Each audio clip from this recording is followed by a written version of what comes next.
Hello and welcome back to Historian at Midnight.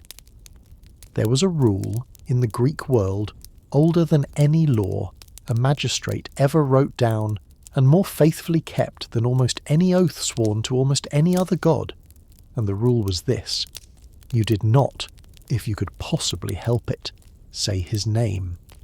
A farmer in Attica, pouring out a libation into a shallow pit dug fresh into his own soil, rather than onto the raised sunlit altar he used for every other god he honoured, would turn his face away as he poured it, and would speak if he spoke at all. Not the name every one of us has grown up knowing, but a gentler, safer substitute, Pluton, the rich one, or the hospitable one, or simply the god below. Because the actual name, the old and terrible name, was thought to be a kind of summons in itself, a word that, spoken carelessly under an ordinary sky, might do nothing at all, or might, if the day and the mood of the world happened to be wrong, draw the attention of the one being in the whole crowded Greek pantheon that no mortal, however pious, however careful, ever wanted looking back at them. Black animals were set aside for his altars rather than the white ones offered to the gods of the sky, sacrificed with their throats held low to the earth, instead of lifted toward the heavens, and burned whole rather than shared out afterward among the living, because this was not a god you invited to your own table. Temples to him were rare enough, across the whole of the Greek-speaking world, that a traveller could walk for days without finding one, and where they did exist they tended to sit apart from the noise of the agora, at the mouths of caves beside sulphurous vents in the earth, in places where the ground itself seemed to be admitting, however briefly, to some deeper darkness underneath it. And yet, and this is the strange, aching centre of the story we're going to spend the whole of tonight walking around, this same unspeakable god, the one name in the entire Greek imagination too dangerous to say aloud in the open air, is also in nearly every single myth the Greeks actually told about him in full, the most restrained, the most rule-bound, and very often the single fairest figure in the whole quarrelsome, philandering, grudge-nursing family of Olympian gods, a being who almost never leaves his own kingdom, almost never starts a war, almost never punishes anyone who has not already, by some measurable standard, even his own victims would have to concede, earned it. That contradiction, a god feared more than any other, and yet, on the actual evidence of the stories themselves, behaving worse than almost none of them, is the whole shape of what we're here to talk about tonight, and we're not going to rush toward an answer, because this is not a story that rewards rushing. We're going to ask slowly and carefully, the way we ask every question on this channel, what it actually was that the Greeks were afraid of when they lowered their eyes and would not say his name, and we are going to find, I think, that the fear was never really about him at all, not about any particular cruelty he committed, or any particular grudge he nursed, because compared with a father who swallowed his own children, and a brother who fathered mortal sons behind his own wife's back in the shape of a swan or a bull, or a shower of gold, Hades' own personal record is, by the standards of his own family, almost embarrassingly clean. The fear was about what he owned, and what he represented, and what waited without appeal and without exception for every single person who ever poured a libation to him, or to any other god at all, king and slave and hero and coward alike. The one force in the entire Greek cosmos that not even Zeus himself, king of every other thing in creation, had the power to overturn once it had been decided. This is a story, then, about the god the Greeks turned into the shape of their own worst fear,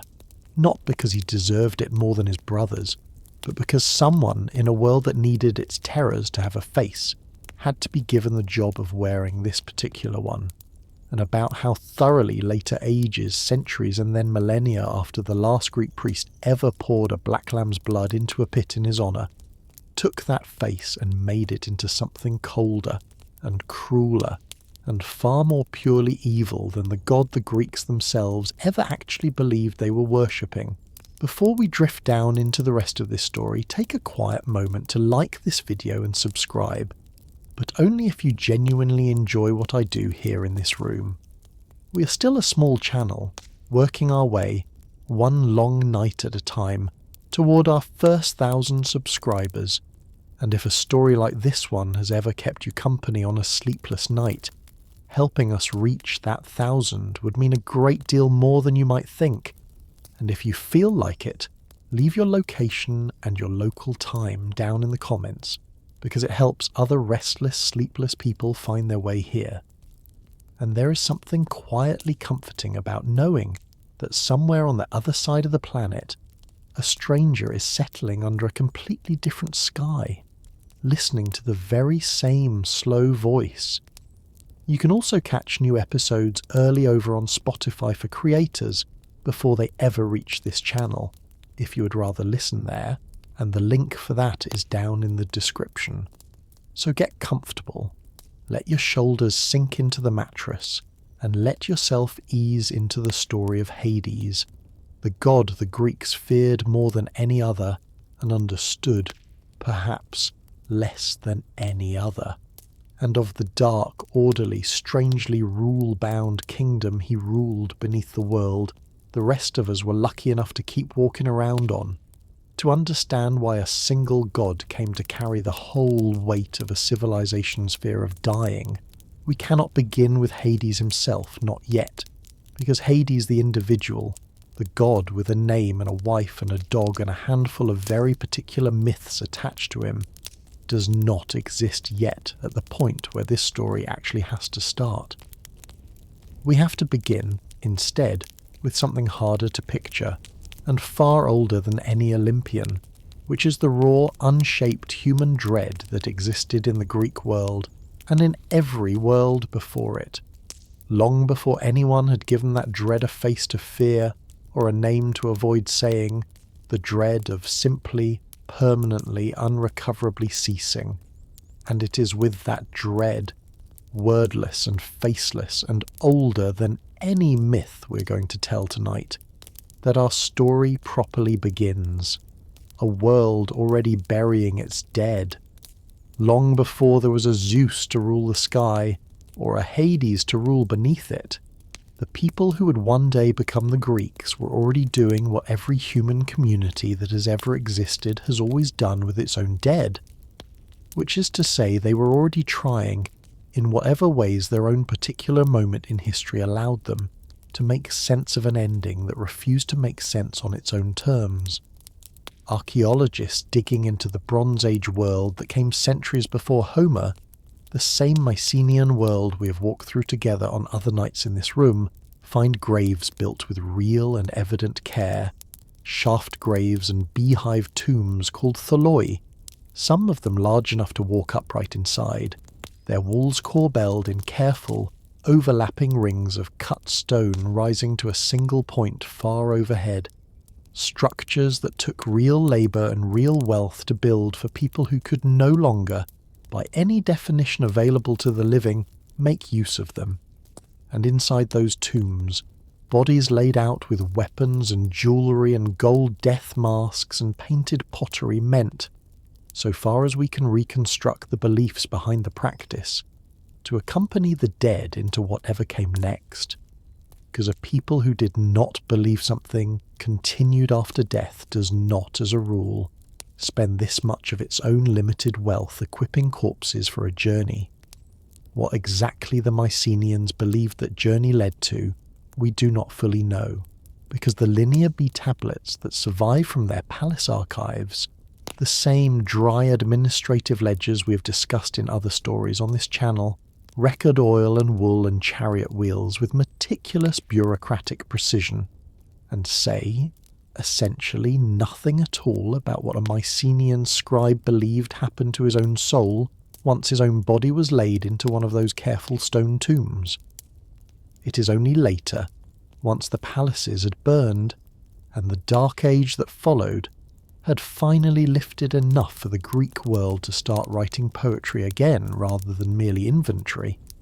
that we start to get anything like a coherent picture of where the Greeks believed their dead actually went,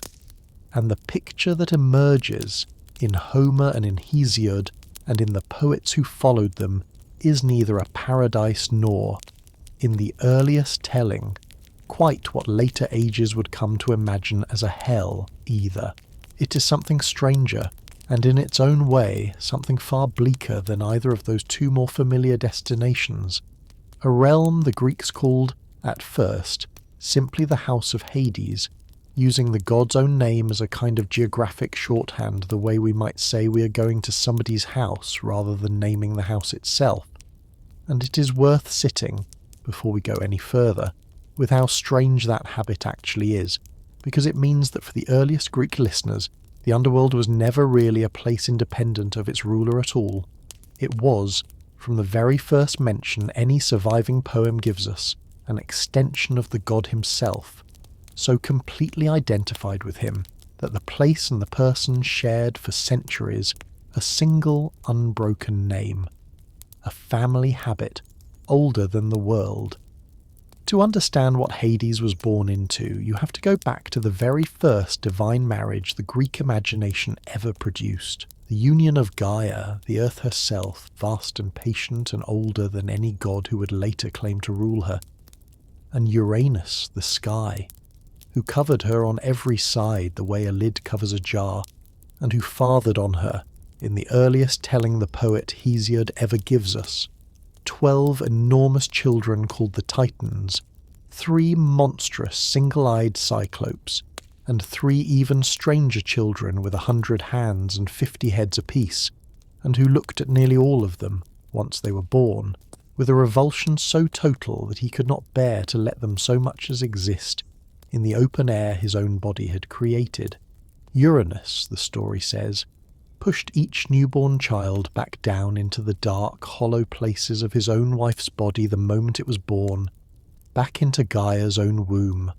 so that she carried, at any given moment, an entire unborn generation of grown children pressing against her from the inside, groaning under a weight no mother has ever been asked to bear before or since, until at last, in an agony she could no longer stand, she shaped a great sickle out of a hard grey metal. She alone knew how to work and begged her own children one after another to take it up and free her. All of them refused, out of simple terror of a father who had never once shown any of them mercy, except the youngest, a Titan named Cronus, who took his mother's sickle in his own hand, waited in hiding for the night his father next came down to lie with Gaia, and cut him, in the darkness, in the one place a father least expects an attack from his own child, ending Uranus's reign in a single act of violence that both freed an entire imprisoned generation, and set, in that same instant, the exact pattern the rest of this family's whole history would go on repeating. Cronus took the throne his own violence had won him, and married his sister Rhea, and for a time it must have seemed, to whatever gods were watching, that the terrible chapter of Uranus's reign had finally closed. It had not. Cronus had learned, from the very manner of his own father's downfall, a lesson that would poison every year of his own kingship. That a child, given the chance, will someday rise against the father who fathered him, and rather than risk the same fate Uranus had suffered, Cronus chose a different cruelty, gentler in its method and in its way far stranger in its horror. Each time Rhea bore him a child, Hestia first, then Demeter, then Hera, and then, in the birth we are actually here for tonight,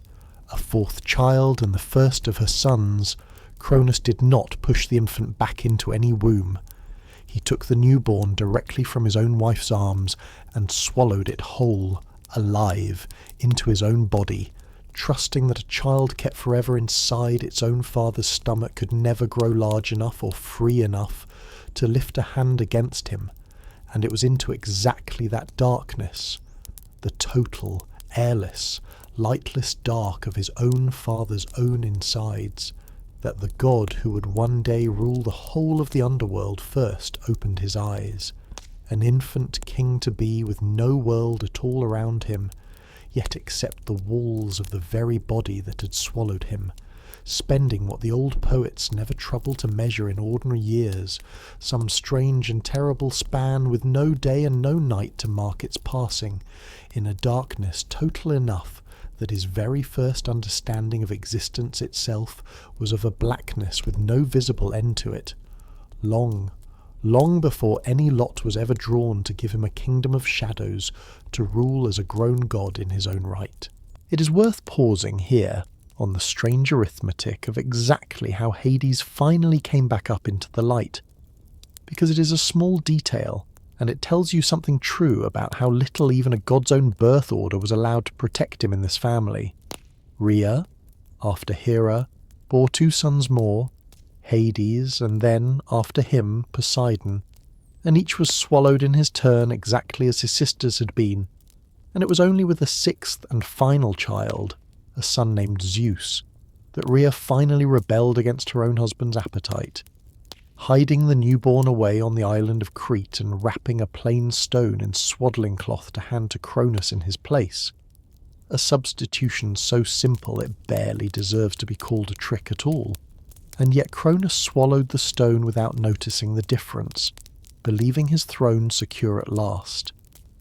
Zeus grew to manhood in hiding, gathered strength and allies neither his father nor his swallowed siblings had any way of knowing existed, and returned years later to force that same stone back up out of his father's own throat first, before the 5 living children Cronus had actually swallowed came up behind it in the reverse of the order they'd gone down in, so that Poseidon, the younger of the 2 brothers, was disgorged first, and only after him did Hades finally see daylight again, the older of the 2 brothers by birth, and yet, in the strange arithmetic of who came back up first, the younger of the 2 in every practical sense that would go on to matter, a small, almost administrative unfairness that the tradition never makes much fuss over, but that sat, we can imagine, somewhere in the back of Hades' own memory for the whole of his very long life afterward. The first and mildest of several occasions on which this particular brother would find himself finishing exactly where the lot or the order or the accident of circumstance happened to place him, rather than where his own birth might otherwise have entitled him to stand.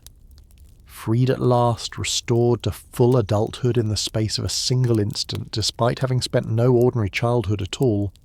the 6 children of Cronus did not simply walk away from the father who had swallowed them. They made war on him, and on the whole older generation of gods called the Titans, who still stood behind him, in a conflict the poets called the Titanomachy. 10 full years of a struggle fought not across any single battlefield, but across the whole raw, half-finished landscape of a universe still being shaped. Mountains torn loose and hurled like stones, the sea itself boiling in its bed. A war so vast and so violent that Hesiod, the oldest poet to describe it in any detail, tells us the noise of it reached all the way down into the farthest, oldest depths of the cosmos and frightened even Tartarus, the ancient pit beneath everything, that had until then feared nothing at all. For most of those 10 years neither side could break the other, the young gods full of a fury their imprisoned childhoods had given them every reason to feel, but too few in number and too inexperienced to overcome an older generation that had, after all, already ruled the whole of creation once before, and it was Hades standing at his brother's side through every one of those grinding inconclusive years, who fought this war the way he would go on to do nearly everything else in his long existence, without complaint, without any particular glory sought for its own sake, simply present and simply necessary at every turn the war required him to be. The deadlock finally broke on the advice of Gaia herself, the Earth,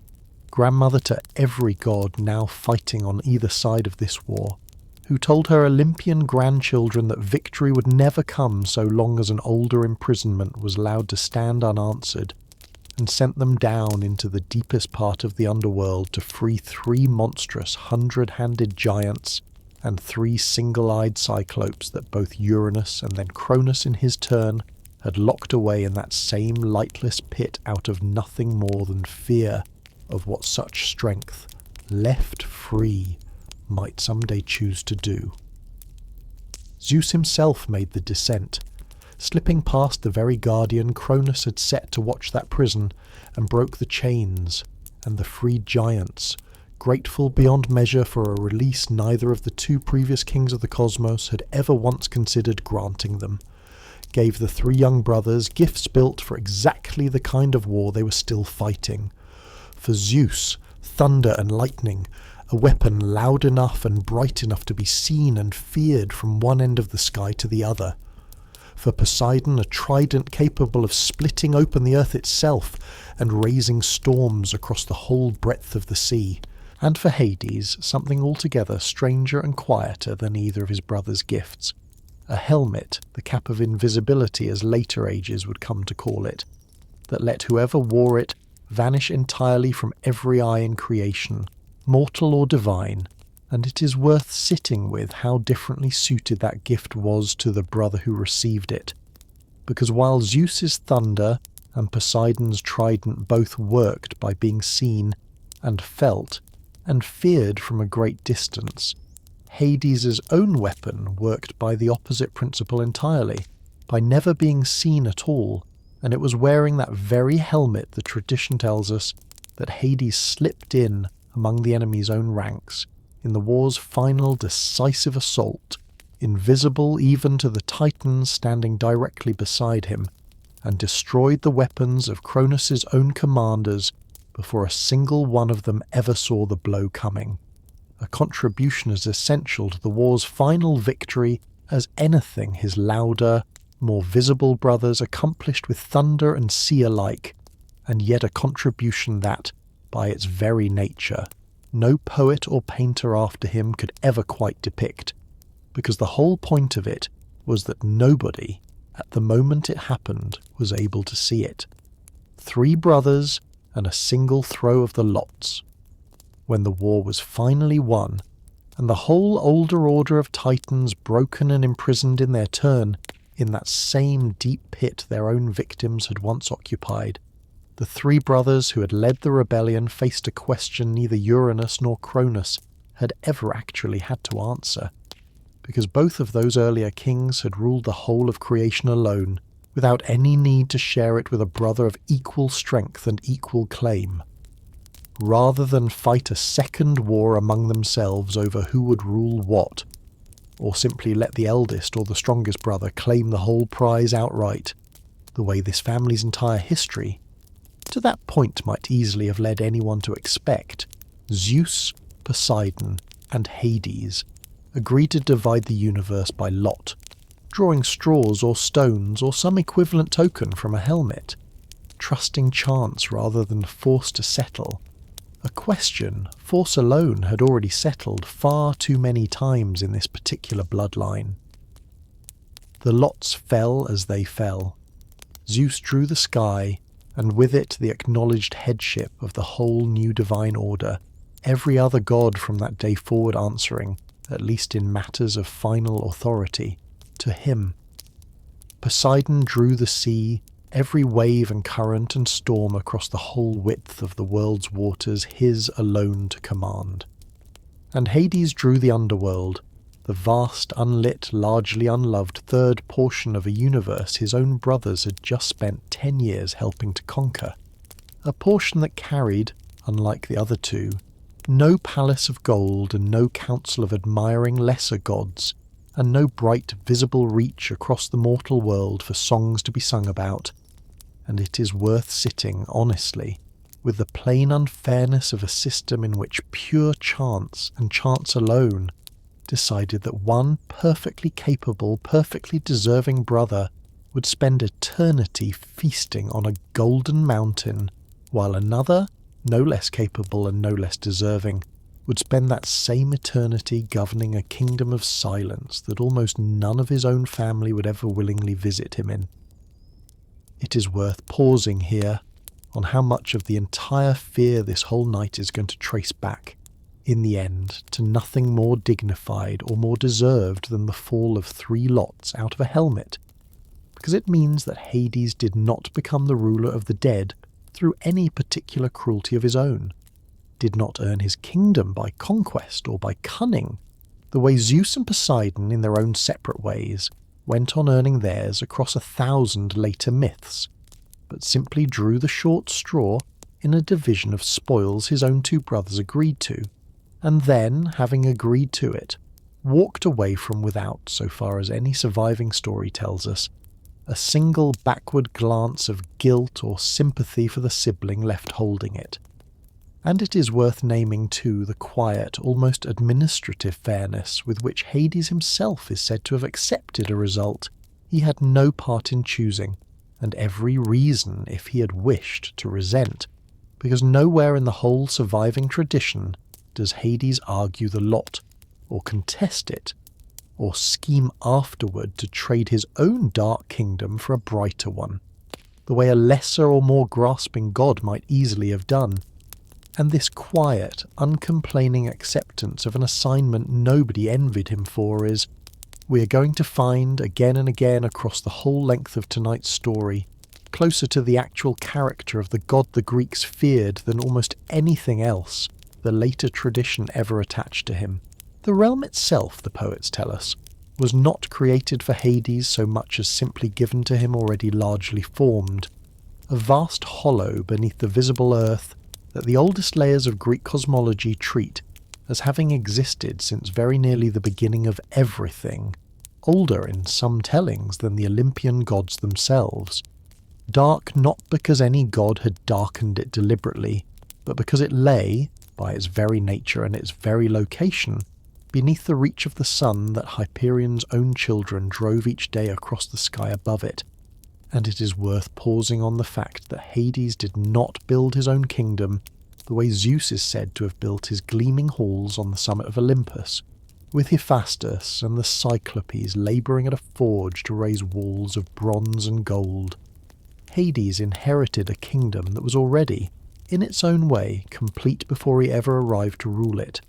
a set of boundaries and rivers and gates that the poets describe as though they had simply always been waiting there in the dark for someone to finally take up residence. And what Hades brought to that inheritance was not construction, but order, the patient, meticulous, rule-bound administration of a realm that had, before his arrival, been formless and largely lawless, a place where the dead,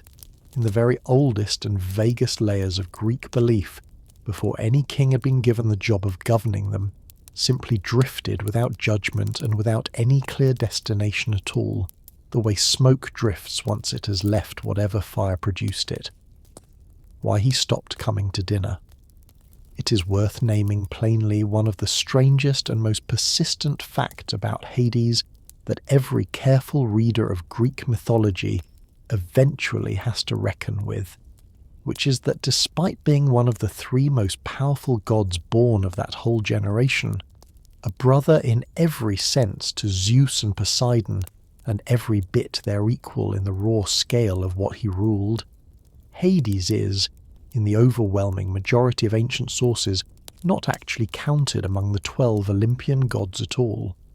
The canonical 12, the gods whose golden thrones the poets and the sculptors alike arrange around the great hall on Olympus's own summit,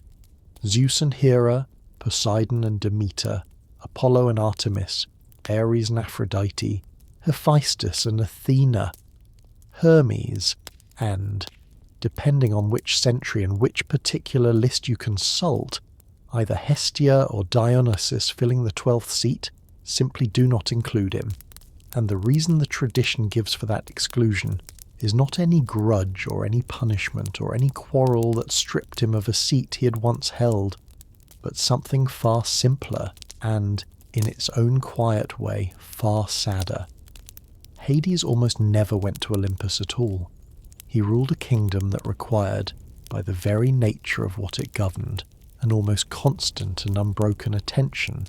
because the dead did not stop arriving simply because their king might have wished for an evening's company among his own brothers and sisters in the bright halls above, And so while Zeus feasted and quarrelled and pursued 100 separate love affairs across the whole width of the mortal world, and while Poseidon rode his own chariot across a sea that, however vast, could at least occasionally spare him for a season, Hades stayed below, tending a realm that never once, in the whole of Greek myth, closed its own gates for a holiday. It is worth pausing on how much of what the Greeks came to fear about Hades traces back, in the end, to exactly this absence. Because a god you cannot see and cannot visit, and who almost never comes up to visit you in turn, becomes, over the slow accumulation of centuries, a kind of blank surface onto which an entire civilization's unspoken dread can be projected without much resistance. The way a locked door left permanently shut in a familiar house eventually gathers, in the imagination of anyone who lives near it,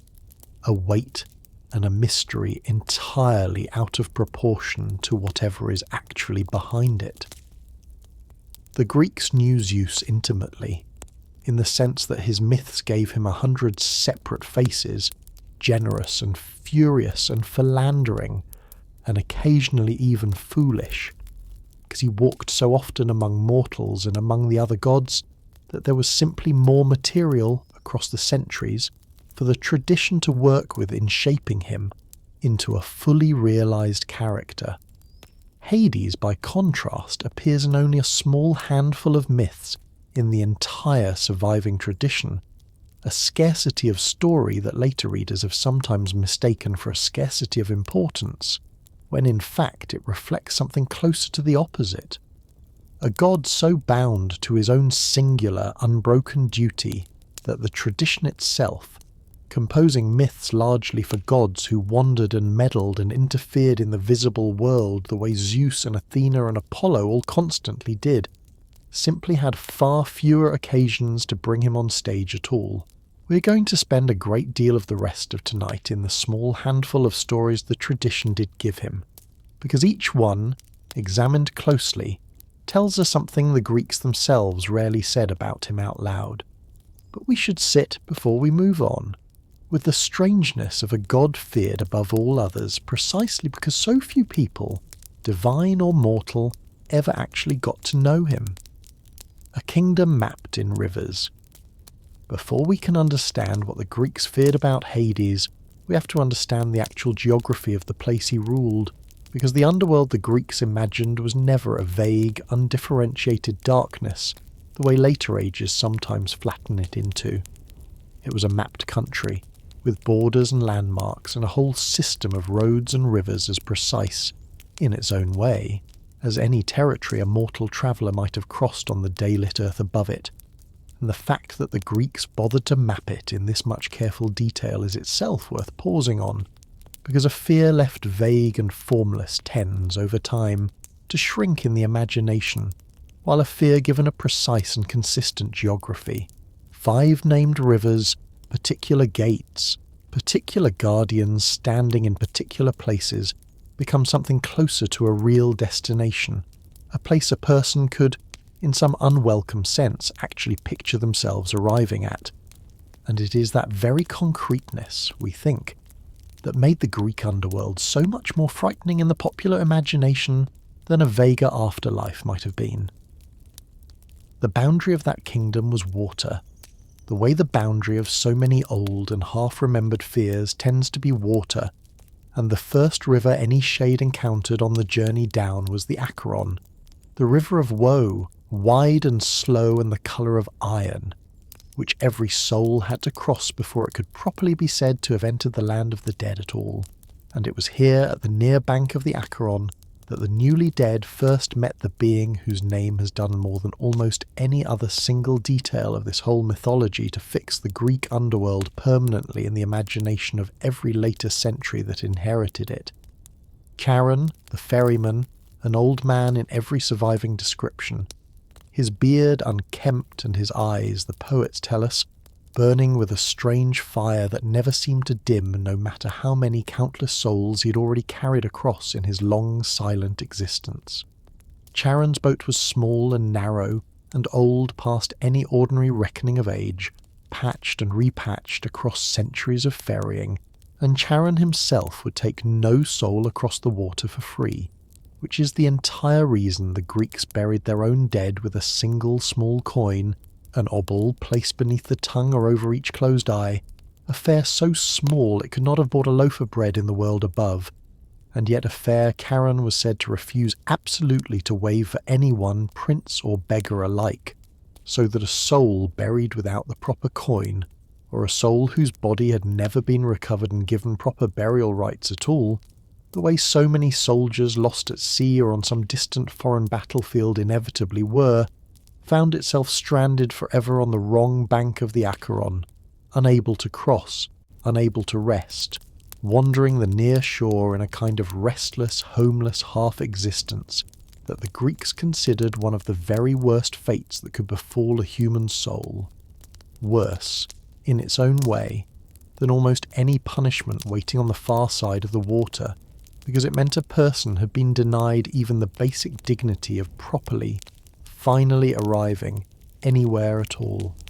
Beyond the Acheron, the land of the dead was cut through by 4 further rivers, each carrying its own particular weight of meaning. The Styx, the river by which even the gods themselves were compelled to swear their most binding and unbreakable oaths, a promise sworn on its black water considered so absolute that a god who broke it was said to fall into a death-like stupor for an entire year, and to be cast out from the company of the other gods for 9 years more. A punishment so severe that the Styx's own name became, across the whole of Greek religious practice, a byword for the one oath that truly could not be broken. The Phlegethon, a river not of water at all, but of liquid fire, coiling and burning through the deepest, darkest reaches of the underworld toward Tartarus itself, lighting, in its own terrible way, a landscape that otherwise had no sun and no moon and no stars to illuminate it by. The Cocytus, the river of wailing, said to be fed by the very tears of the dead themselves, its banks lined, in some tellings, with souls who had died unloved or unmourned, weeping there for eternity in a grief no living family had ever troubled itself to share. And the Lethe, perhaps the strangest and in its own quiet way the most merciful of the 5, the river of forgetfulness, whose waters a soul might drink from in certain later traditions to erase the whole of its own mortal memory before being sent back up into a new life. A detail that later philosophers, Plato chief among them, would build into an entire doctrine of reincarnation, the idea that every soul newly born into the daylight world has already, in some earlier existence none of us can now recall, crossed this river and drunk from it, and forgotten everything it once knew, so that all of human learning, in this particular strand of Greek thought, becomes a slow, difficult process of remembering what the Lethe's own waters had once, mercifully or cruelly depending entirely on how you choose to look at it, made us forget. At the very gates of this whole kingdom, once a soul had crossed the Acheron and stood at last on Hades' own threshold,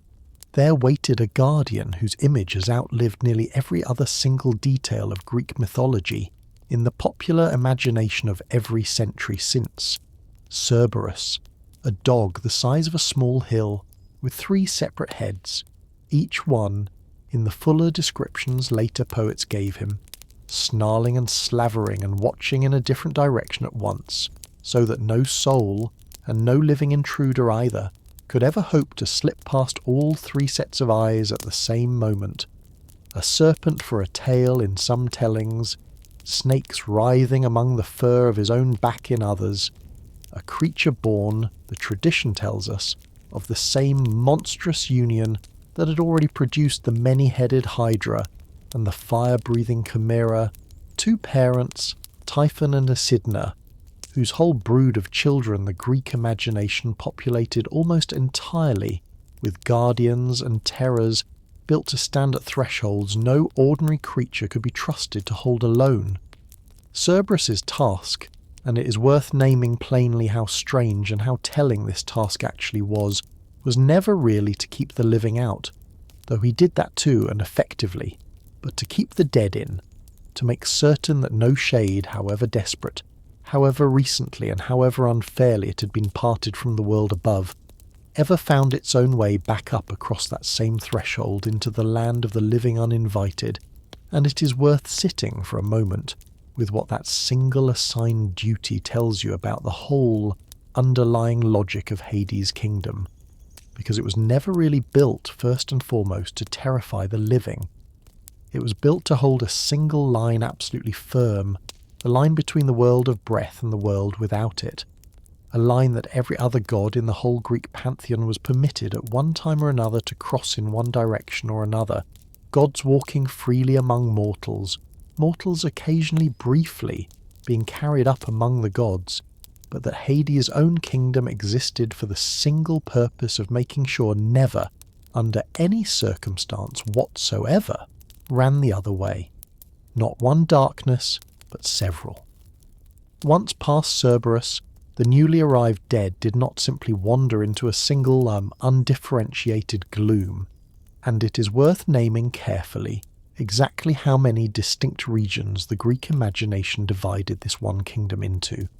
because the popular modern habit of treating the whole Greek underworld as a single uniform hell, one grim country with one single fate waiting for absolutely everyone who entered it, badly misrepresents how the Greeks themselves actually pictured it. The vast majority of ordinary souls, neither remarkably good nor remarkably wicked in the life they had just finished living, an overwhelming majority of every single person who had ever died, found themselves in a region the poets called the Asphodel Meadows, named for the pale ashen-grey flower that was said to grow there in place of any grass or crop that required sunlight to flourish. And it is worth pausing on what a strange muted fate the Asphodel Meadows actually represented, because this was neither punishment nor reward. It was simply continuation, a grey, twilit, largely uneventful persistence.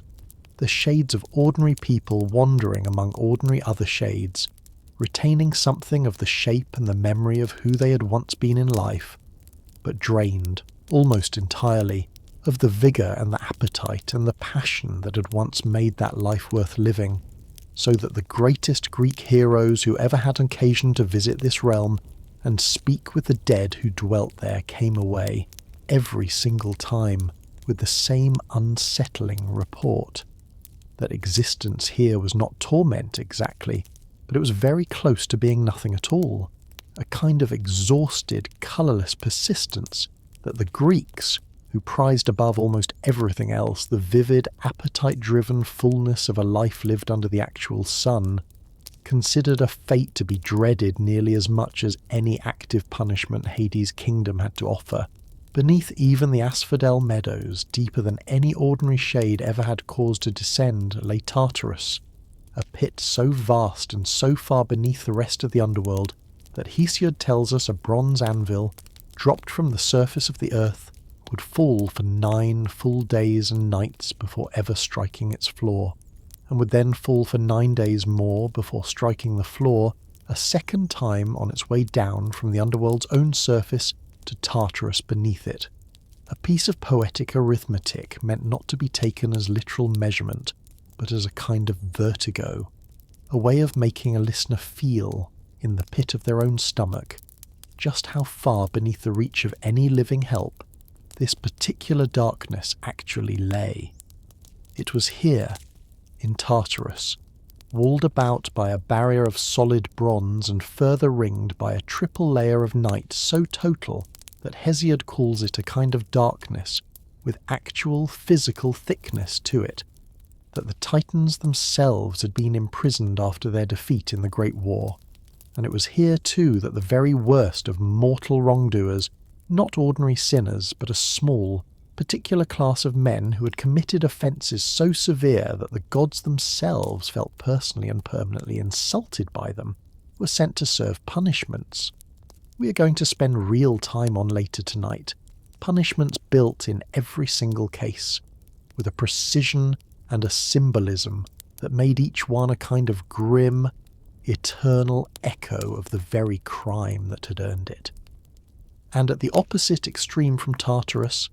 though the poets are never entirely consistent about exactly where to place it on the Underworld's own map, lay Elysium, the Elysian Fields, a realm of soft, unfailing light and gentle winds and meadows that never once, in any surviving description, are said to wilt or fade the way the pale asphodel of the ordinary dead's own meadow does, reserved not for the wealthy or the well-born. And this distinction mattered enormously to the Greeks who told these stories, but for the specifically virtuous, for heroes who had been favoured by the gods, for a small number of mortals judged by whatever standard the Underworld's own judges applied, to have lived a life worth this particular reward. And it is worth sitting here with how genuinely rare a destination Elysium actually was in the earliest layers of this tradition, because Homer himself, in the oldest surviving mention of it, describes it not as a heaven awaiting the ordinary virtuous dead in any general sense at all, but as a place reserved for a tiny handful of mortals who had married into the family of the gods directly, a privilege of blood and divine favour rather than of earned moral merit. And it was only later, across the centuries that followed Homer, as Greek religious thought grew more concerned with questions of individual justice and individual reward, that Elysium slowly widened, in the popular imagination, into something closer to what later ages would recognise as a heaven, a destination any sufficiently virtuous soul might hope, however faintly, to eventually earn. Judges enough to satisfy anyone. Between the shades of the asphodel meadows and the terrible punishments of Tartarus stood a system of judgment, 3 judges in most tellings, former mortal kings whom Zeus himself had elevated, after their own deaths, to the specific and permanent task of weighing every single soul that arrived at the crossroads deep within Hades' own kingdom, and it is worth naming each of them individually, because their own stories tell you something about the kind of judgment the Greeks believed waited for them. Minos, once the great king of Crete, whose own reputation in life had been complicated enough, a ruler both wise and in certain myths cruel enough to demand a yearly tribute of Athenian youths, fed to a monster kept in a labyrinth beneath his own palace, was given, after death, the specific role of casting the deciding vote whenever the other 2 judges could not agree,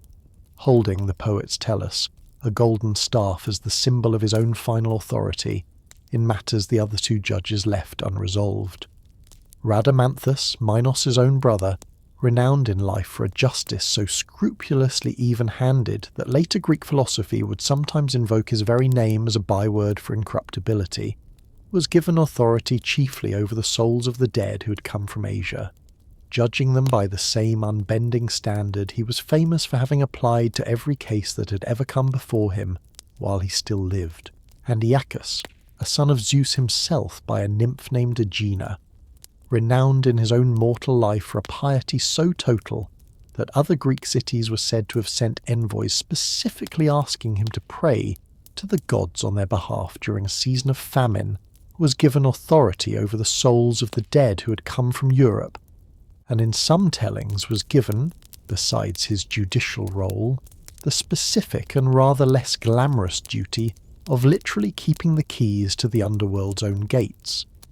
It is worth pausing here on how much careful, almost bureaucratic structure the Greeks built into a system that a less thoughtful mythology might easily have left as a single arbitrary god pronouncing sentence on a whim, because this system of 3 separate judges,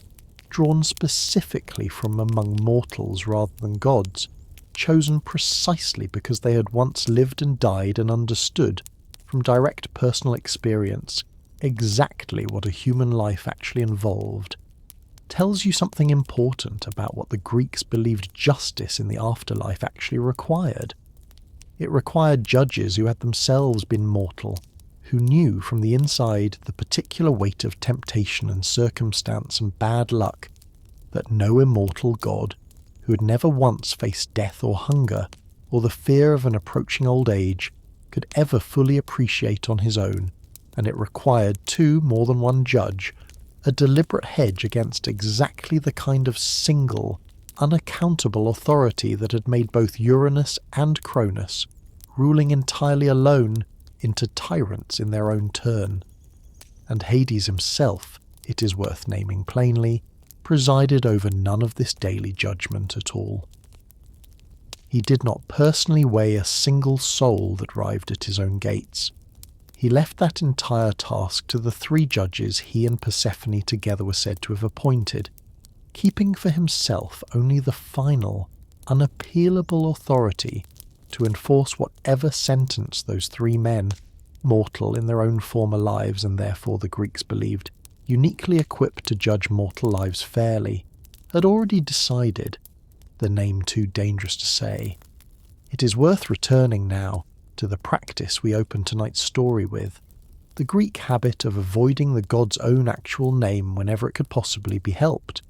because understanding exactly what that habit involved and exactly why it existed tells you more about the true shape of Greek fear than almost anything else this whole story has to offer. The name Hades itself, in the oldest Greek it can be traced back to, seems to have meant something close to the unseen one, built from a root that denotes invisibility or concealment, a name that fit with an almost uncomfortable precision, a god whose defining possession was a helmet that made its wearer vanish from every eye in creation. And it is a fair question, one scholars have argued over for a very long time without ever quite settling it, whether the god was named for the helmet or the helmet was imagined because of the name, cause and effect tangled together so thoroughly across centuries of retelling that no one now can say with any real confidence which came first. Whichever the true order was, the name itself carried, for the ordinary Greek who might have occasion to speak it, a genuine and practical danger,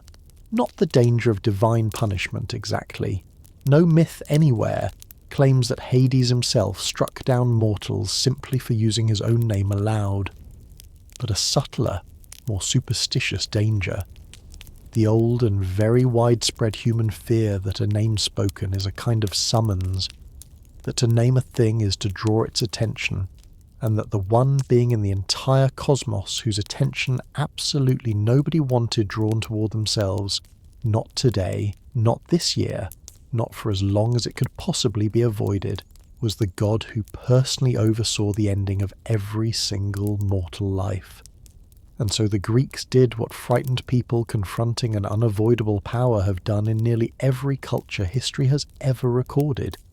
They gave that power a gentler name to use instead, a practice scholars call apotropaic euphemism, language built specifically to turn aside rather than provoke, whatever danger it names. And the euphemism the Greeks settled on most often, across the widest span of centuries and the widest span of Greek-speaking territory, was Pluton, a name built from the Greek word for wealth, Plutos. And it is worth sitting for a long moment with how strange and how telling that particular substitution actually is, because on its surface, calling the Lord of Death the Rich One seems almost like a cruel joke, a name that has nothing whatsoever to do with what the god actually did. But the Greeks did not choose it as a joke, and did not choose it either, purely as flattery meant to soften a fearsome power the way a subject might flatter a dangerous king. They chose it because they had come, across centuries of agricultural life lived directly on top of the very soil Hades' own kingdom lay beneath, to genuinely believe that the wealth of the visible world, every grain of seed corn buried in the earth each autumn only to rise again as a living crop each spring, every vein of silver and gold that miners dug up out of the same deep ground the dead were buried in, every root and bulb and buried treasure a person might ever hope to find, belonged, in some very real and literal sense, to the same god who ruled everything else beneath the surface of the earth, so that Hades was never, in the fullest and most honest version of Greek belief, purely a god of death at all. He was a god of everything the earth concealed and eventually gave back, whether that giving back took the shape of a harvest each spring or a soul returned, in some far more mysterious future reckoning that the mystery cults we will speak of later tonight promised their initiates to some better existence on the far side of an ending that was not, after all, quite as final as it first appeared. It is worth naming, too, the practical shape this taboo took in ordinary Greek religious life, because it was not merely a matter of polite substitution in casual conversation. Sacrifices offered to Hades, and they were rare, far rarer than sacrifices offered to almost any other major god in the whole pantheon, followed a set of rules deliberately built to be the mirror opposite of every other sacrifice a Greek household or a Greek city ever performed. Where an ordinary sacrifice to Zeus or Apollo or Athena used white animals, chosen for their purity and their visibility against the ordinary green and brown of the countryside, sacrifices to Hades used animals black from head to hoof, a black ram, a black bull, an animal whose very colour echoed the darkness of the god it was offered to. Where an ordinary sacrifice was burned on a raised altar,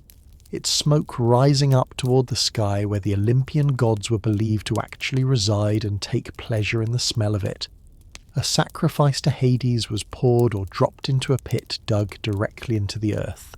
a bothros, so that whatever was offered travelled downward toward the god's own kingdom, rather than upward toward a heaven he had no part of. Where an ordinary sacrifice was shared afterward among the worshippers, the meat divided and cooked and eaten as a communal meal that bound the human participants together in the god's own honour, a sacrifice to Hades was burned entirely. Holocaust sacrifice in the old technical sense of that word. Nothing kept back and nothing shared, because this was not a god you sat down to a meal with. And the worshipper performing any of this, the poets and the later ritual handbooks both insist, was expected to turn his own face away as he poured the offering out,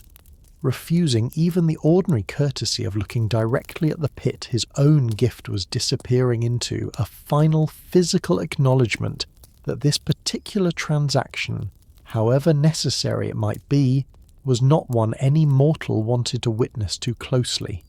A field of Narcissus and a chasm in the earth. All of this, the taboo, the black sacrifices, the averted eyes, would still leave Hades a largely abstract fear, a name attached to an idea rather than to a character, if the tradition had not also given him the single, most consequential story ever told about him, a story that took an already dreaded god and made him, for a great many centuries of Greek religious life, something stranger still. Not merely the ruler of the dead, but a husband, and in the telling that has survived most fully into our own age, a husband who took his own bride by force from a field of flowers in front of no one at all.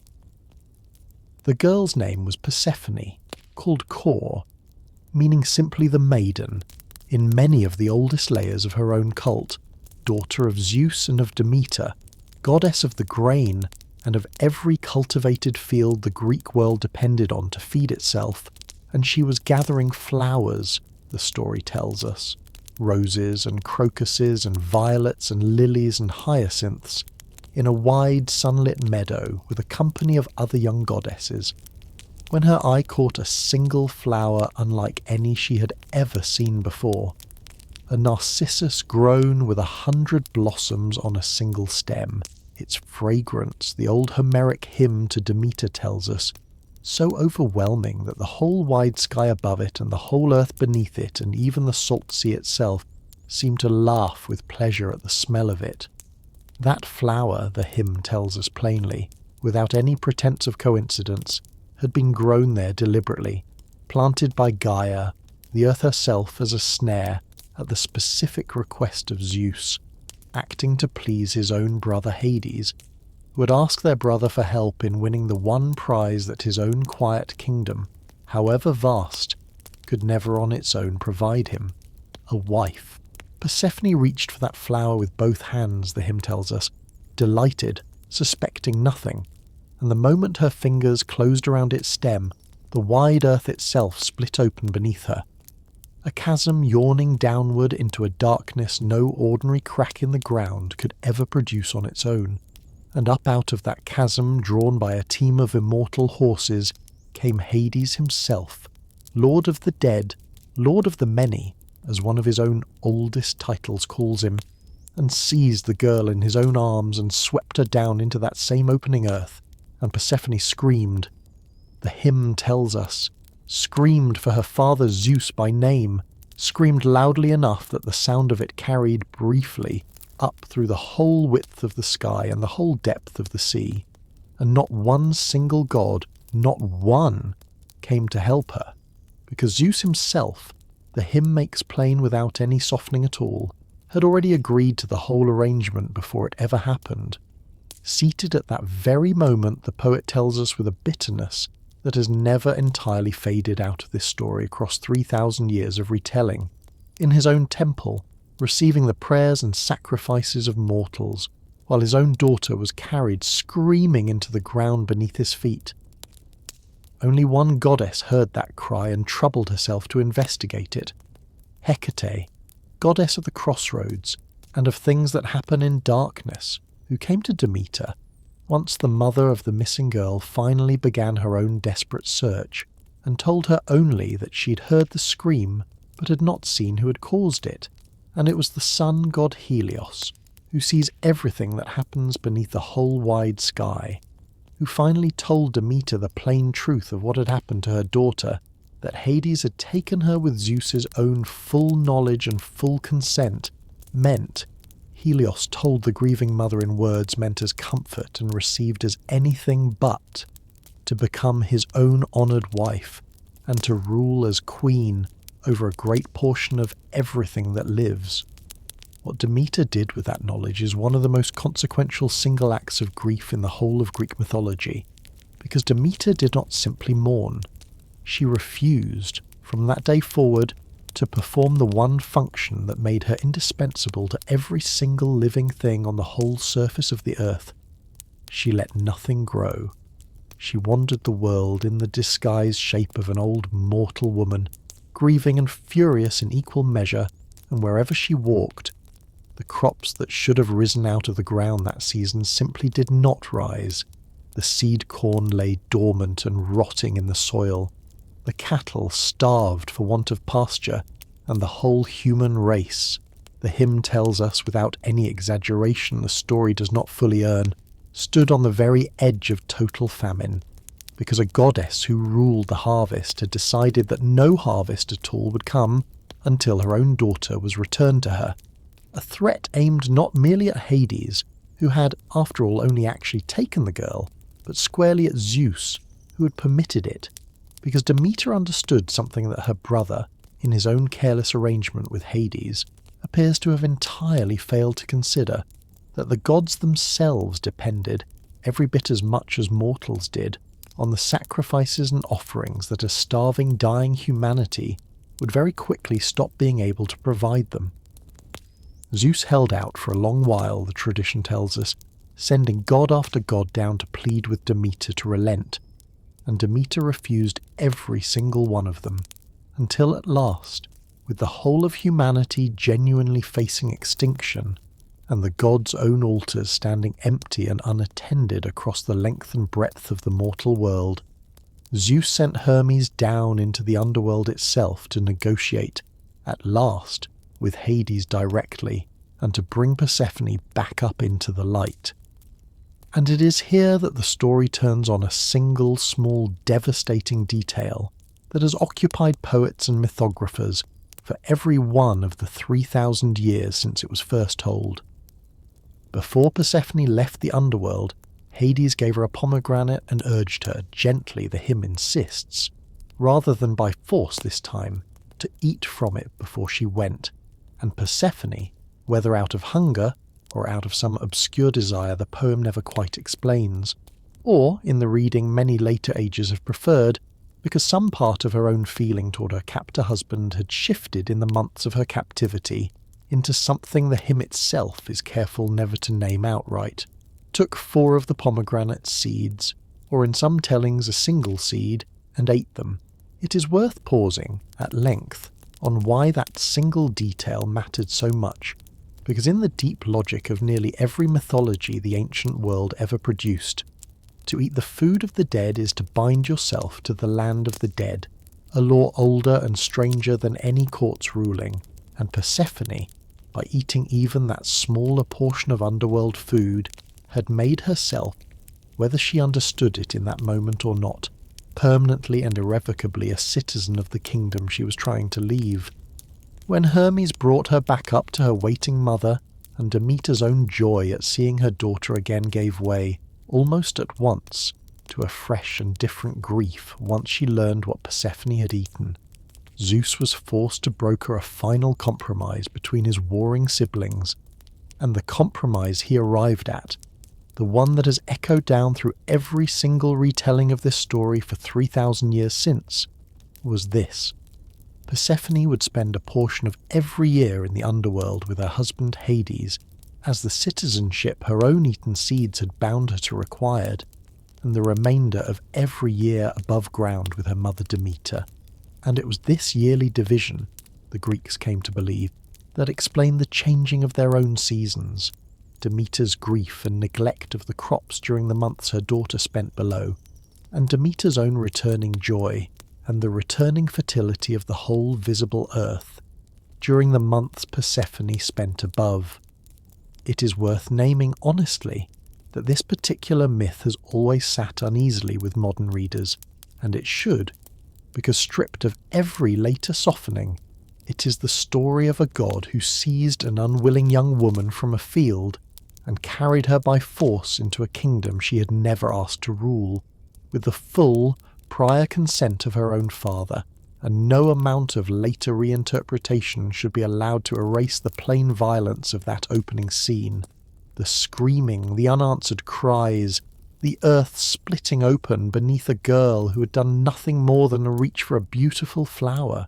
And yet it is worth naming with equal honesty everything the fuller tradition adds once that violent opening has passed,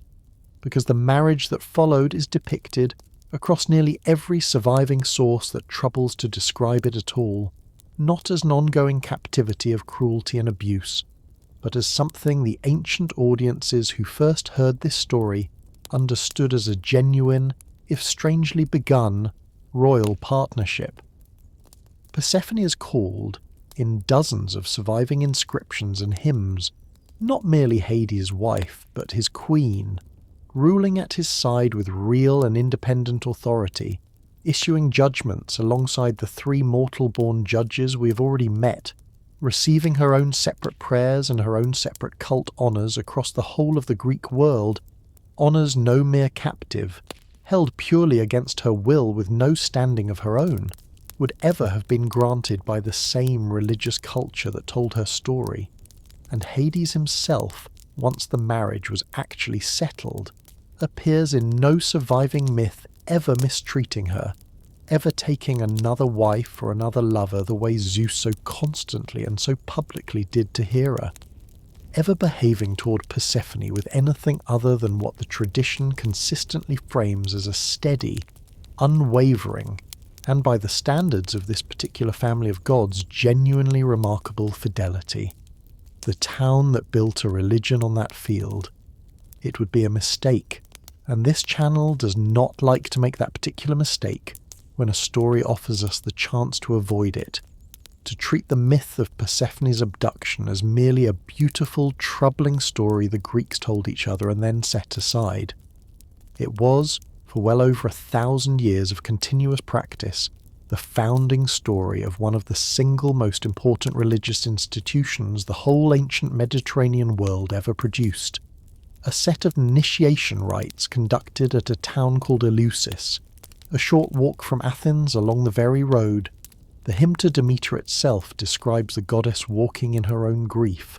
rites so secret, so carefully and so successfully guarded across so many centuries that we still, today, do not know with any real certainty exactly what an initiate actually witnessed inside the great hall built there to house the ceremony,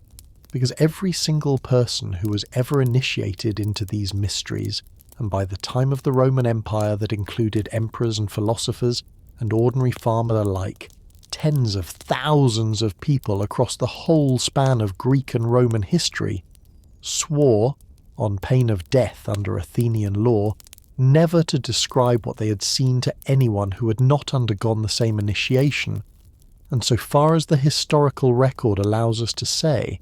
that oath was kept, generation after generation, with a thoroughness that has left modern scholars able to reconstruct only the broad outline of the ceremony and almost none of its actual, specific content. What we do know, pieced together from the outer, publicly discussed portions of the festival, from the archaeology of the site itself, and from the occasional slip or hint let fall by ancient authors who'd been initiated and could not quite resist gesturing obliquely toward what they had experienced, is that the Eleusinian mysteries reenacted in some fashion Demeter's own grief and her own eventual reunion with her daughter, that initiates fasted and processed along the sacred road from Athens to Eleusis carrying torches, that they drank a special ritual beverage called the kykion, and that the climax of the whole 9-day festival took place inside a specially built hall called the Telesterion, large enough to hold several thousand initiates at once, where something was shown to the assembled crowd in a moment the ancient sources call, simply and tantalizingly, the things beheld, an experience that every single ancient author who describes it at all insists changed something fundamental in how the initiate afterward regarded death itself. The philosopher and statesman Cicero, writing centuries after the rites were first established and reflecting on having been initiated himself, said that Eleusis had given him and his fellow initiates not merely a reason to live joyfully, but a better hope with which to die, and it is worth sitting with how remarkable that claim actually is. A religious experience whose central promise was not protection from death, which no god in the whole Greek pantheon ever offered anyone, but a changed relationship to death, a sense deliberately built out of Persephone's own yearly disappearance and yearly return, that the finality the rest of Greek religious life treated with such dread might not, after all, be quite so absolutely final as it first appeared. Archaeologists digging at the site of Eleusis across the 18th, 19th and 20th centuries have confirmed a continuous religious use of that same ground, stretching back, in its earliest and simplest form, to the Mycenaean Bronze Age itself, centuries before Homer, layer built upon layer as each successive generation of worshippers expanded and rebuilt the sanctuary, and it is worth naming the plain physical scale of what remains there even now. The foundations of the great Telesterion Hall, wide enough that its roof, when it stood,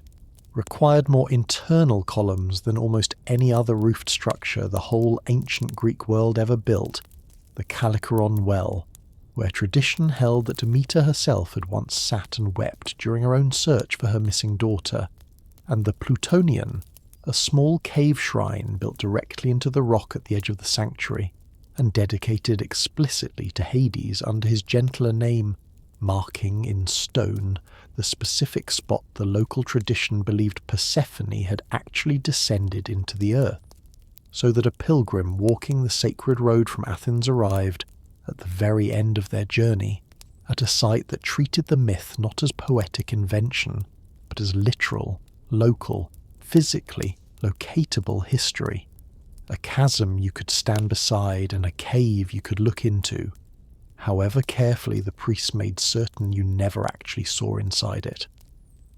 It is worth pausing before we move past Eleusis on what this whole enormous, centuries-spanning religious institution tells us about the actual balance of fear and hope that Hades represented in the Greek imagination, because the same god whose name ordinary Greeks would not speak aloud, whose sacrifices were burned whole and buried rather than shared and eaten, was also at Eleusis, honoured as half of the divine partnership that offered its initiates the single most concrete promise of a better afterlife the whole of Greek religion had to offer, and that apparent contradiction is not really a contradiction at all once you sit with it properly. The Greeks feared Hades because his kingdom was final, and because no one, god or mortal, could bargain their way permanently out of it. And they built at Eleusis an entire religious tradition around the one story in their whole mythology in which someone did, however partially and however temporarily, come back. A goddess who spent half of every year in the underworld and yet returned faithfully every single spring. Proof, however carefully hedged and however deliberately mysterious the actual rites remained, that the dark kingdom beneath the world was not necessarily the absolute irreversible ending it otherwise appeared to be, and it was Hades, the very god everyone else in the pantheon was too frightened to properly worship, who ended up, through his own marriage, presiding over the one cult that thousands of frightened ordinary Greeks travelled to year after year, specifically because it promised to make their own fear of him, and of what waited on the far side of every mortal life, a little easier to bear, a song that made the dead weep. If the story of Persephone shows us a Hades capable of a marriage built, however troubling its own beginning, on real fidelity, the story we turn to next shows us something rarer still in the whole of Greek mythology, a Hades capable, however briefly and however conditionally, of mercy, and it belongs to a musician named Orpheus, said by the tradition to have been the single greatest singer and lyre player any mortal had ever produced. A man whose music, the poets insist without a trace of exaggeration they usually reserve for lesser talents, could charm wild beasts into lying peacefully at his feet, could make rivers pause in their own courses to listen, could make the very trees and stones of the countryside uproot themselves and follow after him, simply to stay within hearing of the sound. Orpheus loved and married a woman named Eurydice, and their marriage, the tradition tells us, lasted no longer than the wedding day itself, because Eurydice, wandering through a meadow not unlike the very meadow Persephone had once gathered flowers in, was bitten by a serpent hidden in the grass, and died of the venom before any help could possibly reach her. And Orpheus, the tradition tells us, grieved in a way that no ordinary mortal grief, however deep, had ever quite matched before, refusing every comfort his own family and his own considerable fame might otherwise have offered him, until at last, unable to accept an ending every other mortal in history had simply been forced to accept, he did something no one before him, god or mortal, had ever successfully attempted. He walked, alive, down into the kingdom of the dead, carrying nothing with him but his own lyre, to beg its king in person for his wife's return. He passed Cerberus, the tradition tells us, by playing a music so beautiful and so sorrowful that all three of the great hounds' heads sank one after another into a helpless, weeping sleep, the first and only time in the whole of Greek mythology that Cerberus's watch is ever described failing entirely. He passed Charon in the same way, the old ferryman so moved by the sound that he broke his own iron rule and carried a living man across the Acheron without asking for a single obol in payment. And he came at last into the very throne room of Hades and Persephone themselves, and rather than beg or bargain or threaten, the way every other visitor to this particular throne room the tradition ever records tends to do, Orpheus simply played and sang of his own grief, and of Eurydice, and of a love cut short before it had barely begun. And the poets who tell this story, Ovid chief among them, describe an underworld transformed, for the length of that single song, into something it had never once been before and would, so far as any surviving myth records, never quite be again. Tantalus, we're told, forgot to reach for the water that endlessly eluded him. Ixion's turning wheel, bound eternally in motion, stood still. The vulture that fed forever on Tityos' own liver paused its feeding. The daughters of Danaus sat down for one single moment the leaking jars they were doomed to fill forever. And even the Furies, the tradition insists, ancient goddesses of vengeance who had never in the whole of their existence been reported to weep for anyone, wept. And Hades himself wept, or if not wept exactly, then relented in the only instance the entire surviving tradition ever records of him overturning, even partially, the single absolute law his whole kingdom existed to enforce, the law that the dead do not return to the world of the living. He agreed, with Persephone's own evident approval standing beside him, to let Eurydice's shade follow Orpheus back up into the daylight, on a single condition that the tradition frames not as a cruel trick designed to fail, but as the one concession the very structure of his own kingdom would allow him to grant at all. Orpheus must walk the entire way back up without once turning to look behind him at his wife, trusting, on faith alone and with no way to verify it, that she was actually following. It is worth pausing on how genuinely reasonable that single condition actually is, examined honestly rather than through the lens of the tragedy that followed it, because Hades was not, in granting it, offering Orpheus something for nothing. He was offering a genuine exception to the fundamental order of his own realm, an order that every soul who had ever died and every god who had ever tried to intervene on a mortal's behalf had always, without exception, been forced to respect, and the condition he attached to it asked for nothing more than trust, a quality the whole rest of this story is about to demonstrate Orpheus did not, in the end, quite manage to sustain. Orpheus climbed, the tradition tells us, through the whole long dark ascent from the underworld back toward the world of the living, hearing or believing he heard, footsteps behind him the entire way,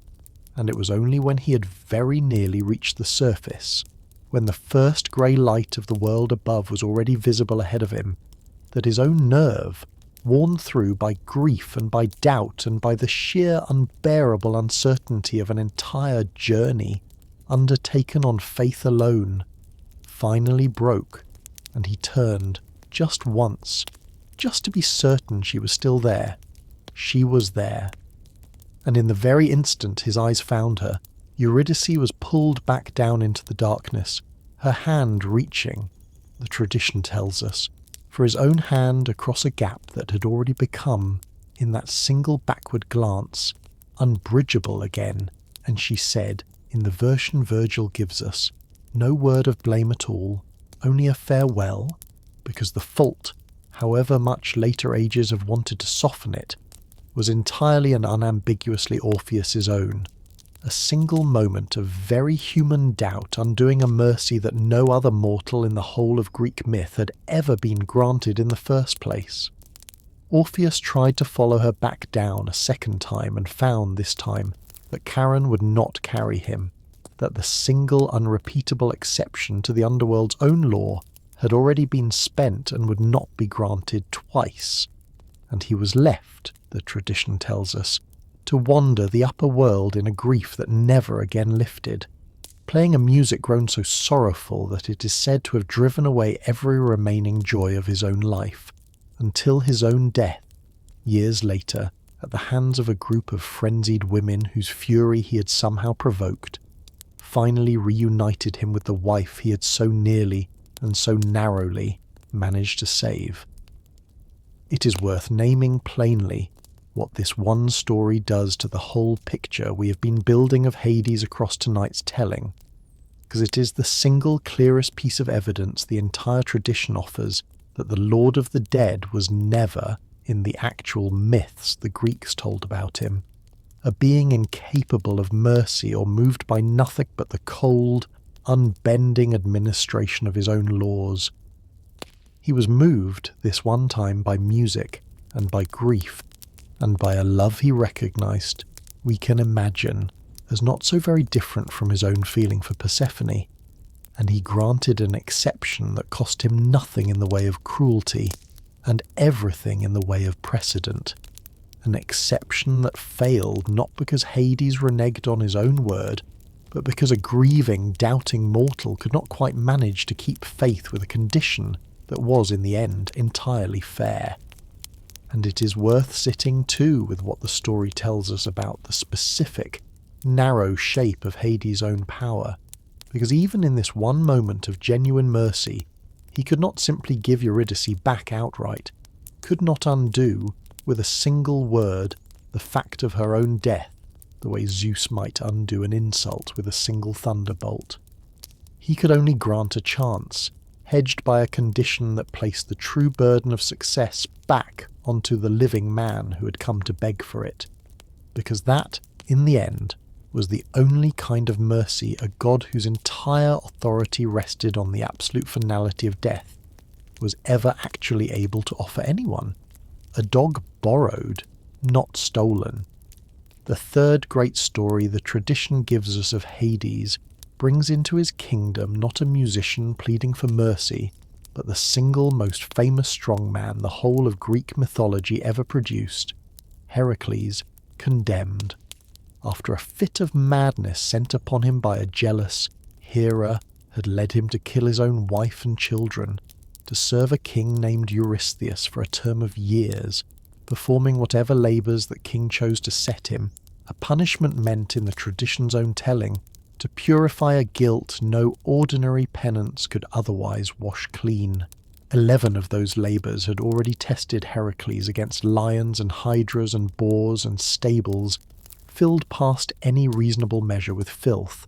and for the 12th and final labour, Eurystheus, hoping at last to set his hated cousin a task that even his enormous strength could not survive,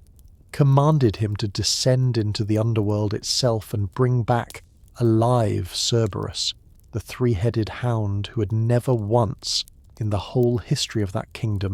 failed to hold its post at the gates. Heracles did not go down into that kingdom as a thief or as an invader, and it is worth naming how carefully the tradition insists on this point, because it matters enormously to what follows. He first sought initiation into the very Eleusinian mysteries we have already spent real time on tonight, purifying himself through the same rites that had, for centuries, prepared ordinary mortals to make their own peace with the god he was about to visit, and only then guided down by Hermes, the god whose particular office included escorting souls safely to and from the underworld's own threshold, and by Athena besides, did he approach the throne of Hades himself, not with weapons drawn, but with a direct and respectful request. And Hades, the tradition tells us, granted it. He would allow Heracles to take Cerberus up into the world above, on the single condition that the hero accomplish the capture using no weapon at all, no club, no sword, no arrow dipped in the poisoned blood of the Hydra that had already served Heracles so well in 11 previous labours, but only his own bare hands and his own bare strength. A condition that asked Heracles to meet a monster with 3 snapping heads and a serpent's tail on terms that offered him no advantage whatsoever beyond what his own body could provide. It is worth pausing at length on how strange and how telling this single condition actually is, because Hades could very easily have refused Heracles outright, could have treated the request as the insult it might reasonably have been taken as a demigod marching into the one kingdom every other power in the cosmos left strictly alone and asking to walk out again with its most essential guardian in tow. He did not refuse. He set a fair test, difficult but not impossible, exactly the kind of contest a scrupulously even-handed judge, rather than a jealous tyrant defending his own territory, would think to propose. And it is worth noticing too that nowhere in this exchange does the tradition give Hades a single line of anger or threat, or the wounded pride that nearly every other god in the Greek pantheon displays at one point or another when a mortal comes asking for something difficult. He behaves, in this one meeting, exactly the way he behaves in nearly every other story the tradition gives us of him. as a ruler bound by his own rules, willing to bend them when a request is made honestly and met on honest terms, and unwilling to bend them 1 inch further than that. Heracles wrestled Cerberus with his bare hands and his own great strength alone, wrapping his arms, the tradition tells us, around the great hound's 3 straining necks at once, enduring the bite of the serpent that formed its tail, until the beast, for the first and only time in its whole existence, was forced into submission by a strength greater than its own, and carried it, struggling up through the gates and up through the whole long ascent to the world above, presenting it, at last, to a King Eurystheus so genuinely terrified at the sight of it that the old stories say he fled and hid himself inside a large storage jar buried in his own palace floor, begging Heracles from behind its rim to take the creature back down again before it could do any harm. A small, almost comic detail that later vase painters loved to depict. The great hero standing triumphant with the underworld's own guardian straining at his side while a king who had spent years setting him impossible tasks cowered at the very last inside a jar. Heracles did take Cerberus back down exactly as he had promised, returning the hound to its post at the gates unharmed, and it is worth closing this particular story on that single, easily overlooked detail, because Heracles did not need to return the creature at all. Not once he had already completed the labour Eurystheus had set him, and proven his own point beyond any argument. He returned it because he had given his word to Hades that he would, and because Hades, in turn, had trusted a mortal enough to grant the request in the first place rather than refuse it outright, and force an actual war between them. A small, quiet exchange of good faith on both sides that stands, across the whole of Greek mythology, as one of the very few interactions between a god and a mortal hero that resolves not through trickery or violence or divine caprice, but through a fair bargain, honestly proposed and honestly kept. The man who cheated death twice. Fairness, of course, cuts in both directions, and no honest telling of this story can spend as much time as we already have tonight,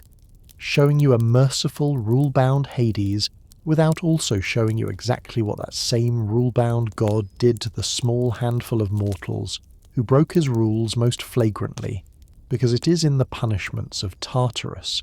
more than in any other single body of myth the tradition gives us, that the Greeks worked out, in the most vivid and most memorable terms they ever produced, precisely what kind of offence a person had to commit to earn this particular god's own undying anger. No sinner in the whole of Greek mythology earned a punishment more perfectly fitted to his own particular crime than a king of Corinth named Sisyphus, a man the tradition remembers above almost anything else, for a cunning so relentless and so unrepentant that he attempted, not once but twice, the single feat no other mortal in the whole of Greek myth ever managed even once, cheating death itself. When Thanatos, the personified god of death, a distinct being from Hades himself, whom we will return to shortly, came to bind Sisyphus, and lead him down to the underworld at the natural end of his own allotted life, Sisyphus, rather than submit, tricked Thanatos into demonstrating the very chains he had brought to bind his prisoner with, asking, with a craftsman's feigned curiosity, exactly how such fine manacles actually worked, and the moment Death himself had slipped his own wrists inside them to show his intended victim, Sisyphus snapped the chains shut and left the god of death bound and helpless in his own house. And for as long as Thanatos himself remained a prisoner, the tradition tells us with a dark and very human comedy, no mortal anywhere in the entire world could die at all, old men lingering on past every natural limit of their own bodies, soldiers struck through with mortal wounds on distant battlefields, simply refusing to expire, until Ares, the god of war, furious that a world without death had also become a world without any meaningful stakes to his own favourite occupation, freed Thanatos himself by force and delivered Sisyphus, at last, to the death he'd spent so long postponing. Even that was not the end of Sisyphus's cunning. Before his own death, he had instructed his wife, in careful advance preparation, not to perform any of the proper funeral rites for his body. No burial, no coin placed beneath his tongue for Charon's own fee, and when Sisyphus arrived freshly dead at Hades' own throne, he complained, with a wounded, aggrieved sincerity the tradition frames as a masterpiece of performance rather than any genuine grief, that his own wife had disrespected him so thoroughly that he had not even been given a proper burial, and begged Hades for permission to return briefly to the world above, only long enough to arrange his own funeral honours and to punish his wife's neglect. And Hades, moved this one time by an appeal to exactly the kind of proper order and proper ritual observance his whole kingdom depended on, granted the request, and Sisyphus, the instant he stood once more beneath the ordinary sun, simply refused to go back at all, living out the rest of a long, comfortable old age in the world above, until natural causes finally, and this time permanently, ended it. It is worth pausing on how deliberately Sisyphus's own eventual punishment was built to answer this specific pattern of behaviour, because Hades did not simply condemn him for the ordinary crimes an ordinary king might commit, cruelty or theft or violence against his own people. He condemned him for a very particular kind of arrogance, the belief that cleverness alone entitled a mortal to treat the fundamental order of the cosmos, the very finality that every other single person who had ever lived was required to accept, as merely one more obstacle to be outwitted, and the punishment Hades set for him in Tartarus mirrors that specific arrogance with an almost mathematical precision. Sisyphus was condemned to roll an enormous boulder up a steep hill, and each time he neared the summit, straining with the whole of his own considerable strength, the boulder would slip from his grasp and roll back down to the bottom, forcing him to begin the whole exhausting climb again, forever, an eternity of effort that produces, and can never produce, any lasting result at all. The perfect punishment, examined closely, for a man who had spent his entire mortal life believing that enough cleverness and enough effort could permanently outmaneuver an ending that was never, in the end, actually negotiable. The man who fed his own son to the gods.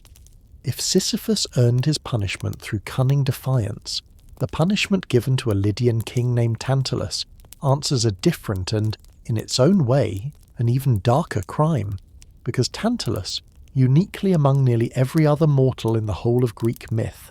had once been welcomed as an honoured guest at the actual table of the gods themselves,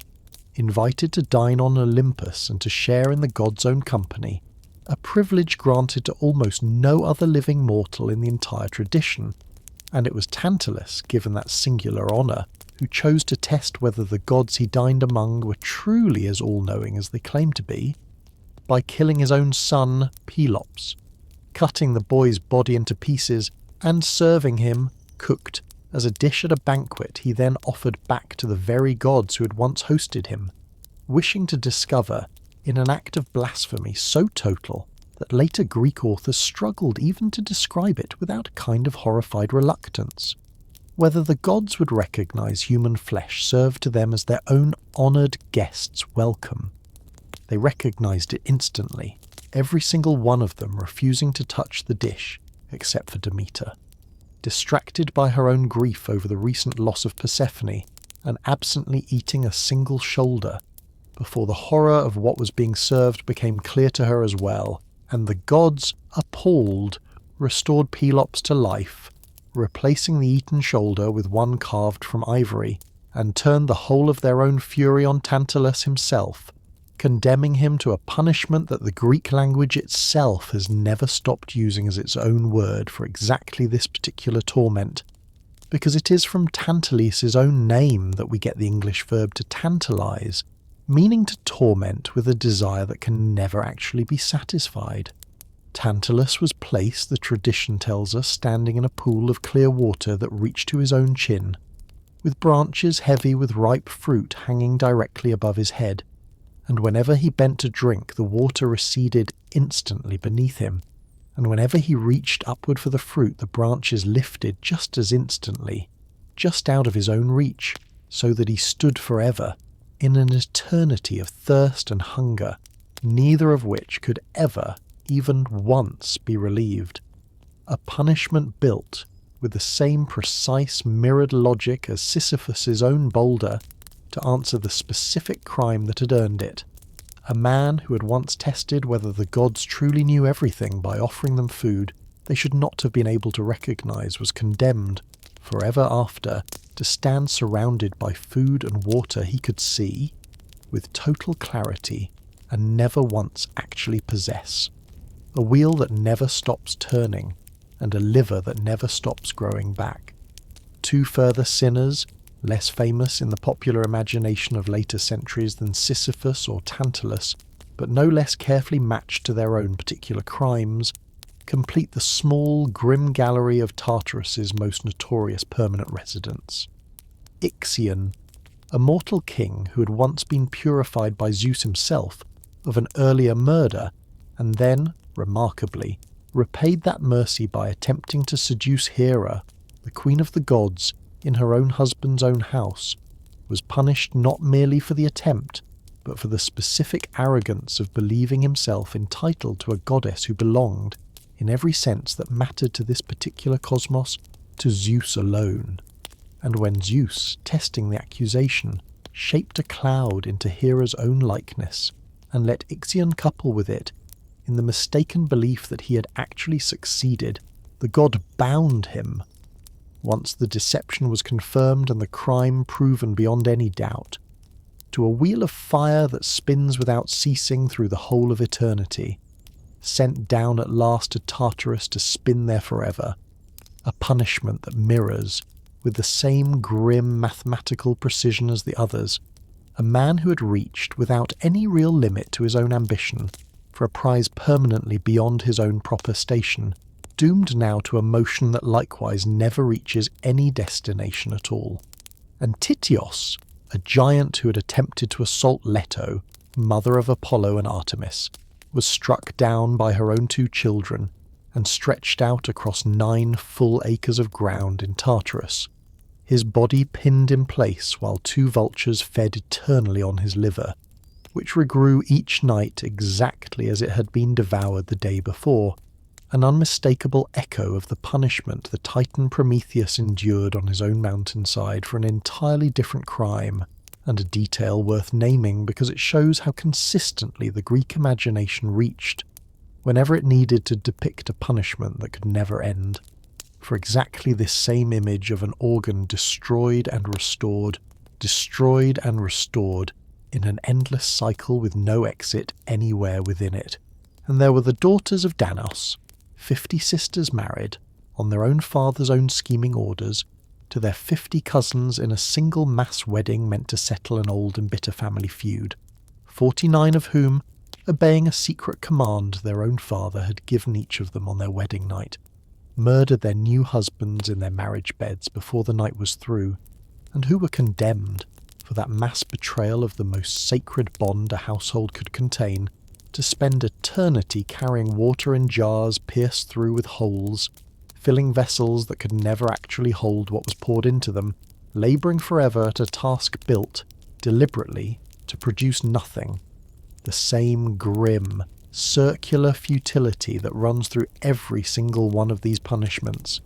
because it is worth naming plainly, having walked through all 5 of them together, what they actually share in common, and what that shared shape tells you about the very particular kind of justice Hades' own kingdom was built to enforce. None of these 5 sinners was punished for an ordinary human failing, for greed, or anger, or the ordinary small cruelties that fill any honest accounting of any human life. Each of them was punished for a specific, deliberate violation of an order the gods themselves depended on to hold the whole cosmos together, the sanctity of a guest's welcome, the proper honouring of a father's own death, the boundary between mortal ambition and divine prerogative, the sacred trust of a marriage bed, and each punishment, rather than inflicting pain for its own sake, was built instead to make the sinner's own eternity a permanent, inescapable echo of the very violation that had earned it, an idea that later ages, when a Florentine poet named Dante sat down to build his own vision of hell many centuries later, would borrow so thoroughly, punishment made to mirror crime with almost geometric precision, that entire libraries of scholarship have been written tracing exactly how much of what modern readers assume is purely Dante's own invention actually descends, in an unbroken line of borrowed logic, from this same handful of Greek stories about Hades' own small, careful gallery of the permanently and deservedly damned, the king and the servant who actually does the collecting. It is worth pausing here to correct one of the single most common confusions later ages have carried forward about this whole mythology, because Hades himself, for all his terrible reputation, is almost never the figure who actually appears at a mortal's own deathbed to claim them. That task belonged to a separate and distinctly minor god named Thanatos, the personification of death itself, whom we have already met binding and briefly failing to bind, the cunning Sisyphus, a winged figure the poets describe as cold and utterly without pity, untouched by prayer or sacrifice or any of the ordinary bargaining that could soften the will of nearly every other god in the pantheon, because Thanatos, unlike Hades, held no throne, and administered no kingdom and issued no judgments of his own. He performed a single function only, arriving at the appointed hour to cut a lock of hair from the dying, and to lead the freed soul gently down toward the god who actually ruled where that soul was going, a kind of usher rather than a king. And it is worth naming too his own twin brother Hypnos, the god of sleep, because the two were said by Hesiod to be children of Night herself, born together and forever inseparable, dwelling side by side in a house at the far western edge of the world where the sun's own light never reached, a detail that captures, in a single small piece of family genealogy, exactly how closely the Greek imagination bound the idea of death to the far gentler and far more familiar experience of falling asleep, sleep being, in this telling, quite literally death's own twin, a nightly reminder that every single person alive already crossed, in some small and reversible way, into something like Thanatos' own territory every single night of their lives. This distinction matters enormously for understanding exactly what Hades was and was not feared for, because it means the actual moment of dying, the instant of loss that every mortal genuinely dreaded, belonged not to Hades at all but to this cold, minor, largely uncharacterized junior god, while Hades himself governed only what came after, the permanent administration of a soul once it had already, irreversibly, arrived. It is a distinction that later, less careful retellings have often collapsed, folding Thanatos entirely into Hades and making the king of the dead personally responsible for every single individual death across the whole of human history. When the actual Greek tradition kept the two roles carefully separate, a king who ruled a kingdom and a servant colder and less human even than his own master, who did the daily unglamorous work of actually bringing new subjects to its gates. A living man walks down to ask the dead a question. No single scene in the whole of Greek literature does more to tell us what an ordinary Greek imagination actually believed, waited in Hades' own kingdom, than the 11th book of the Odyssey, the poem that gives us the long, wave-tossed return home of the hero Odysseus after the fall of Troy, because it is in that book, and in that book alone among all of Homer's surviving verses, that a living man travels,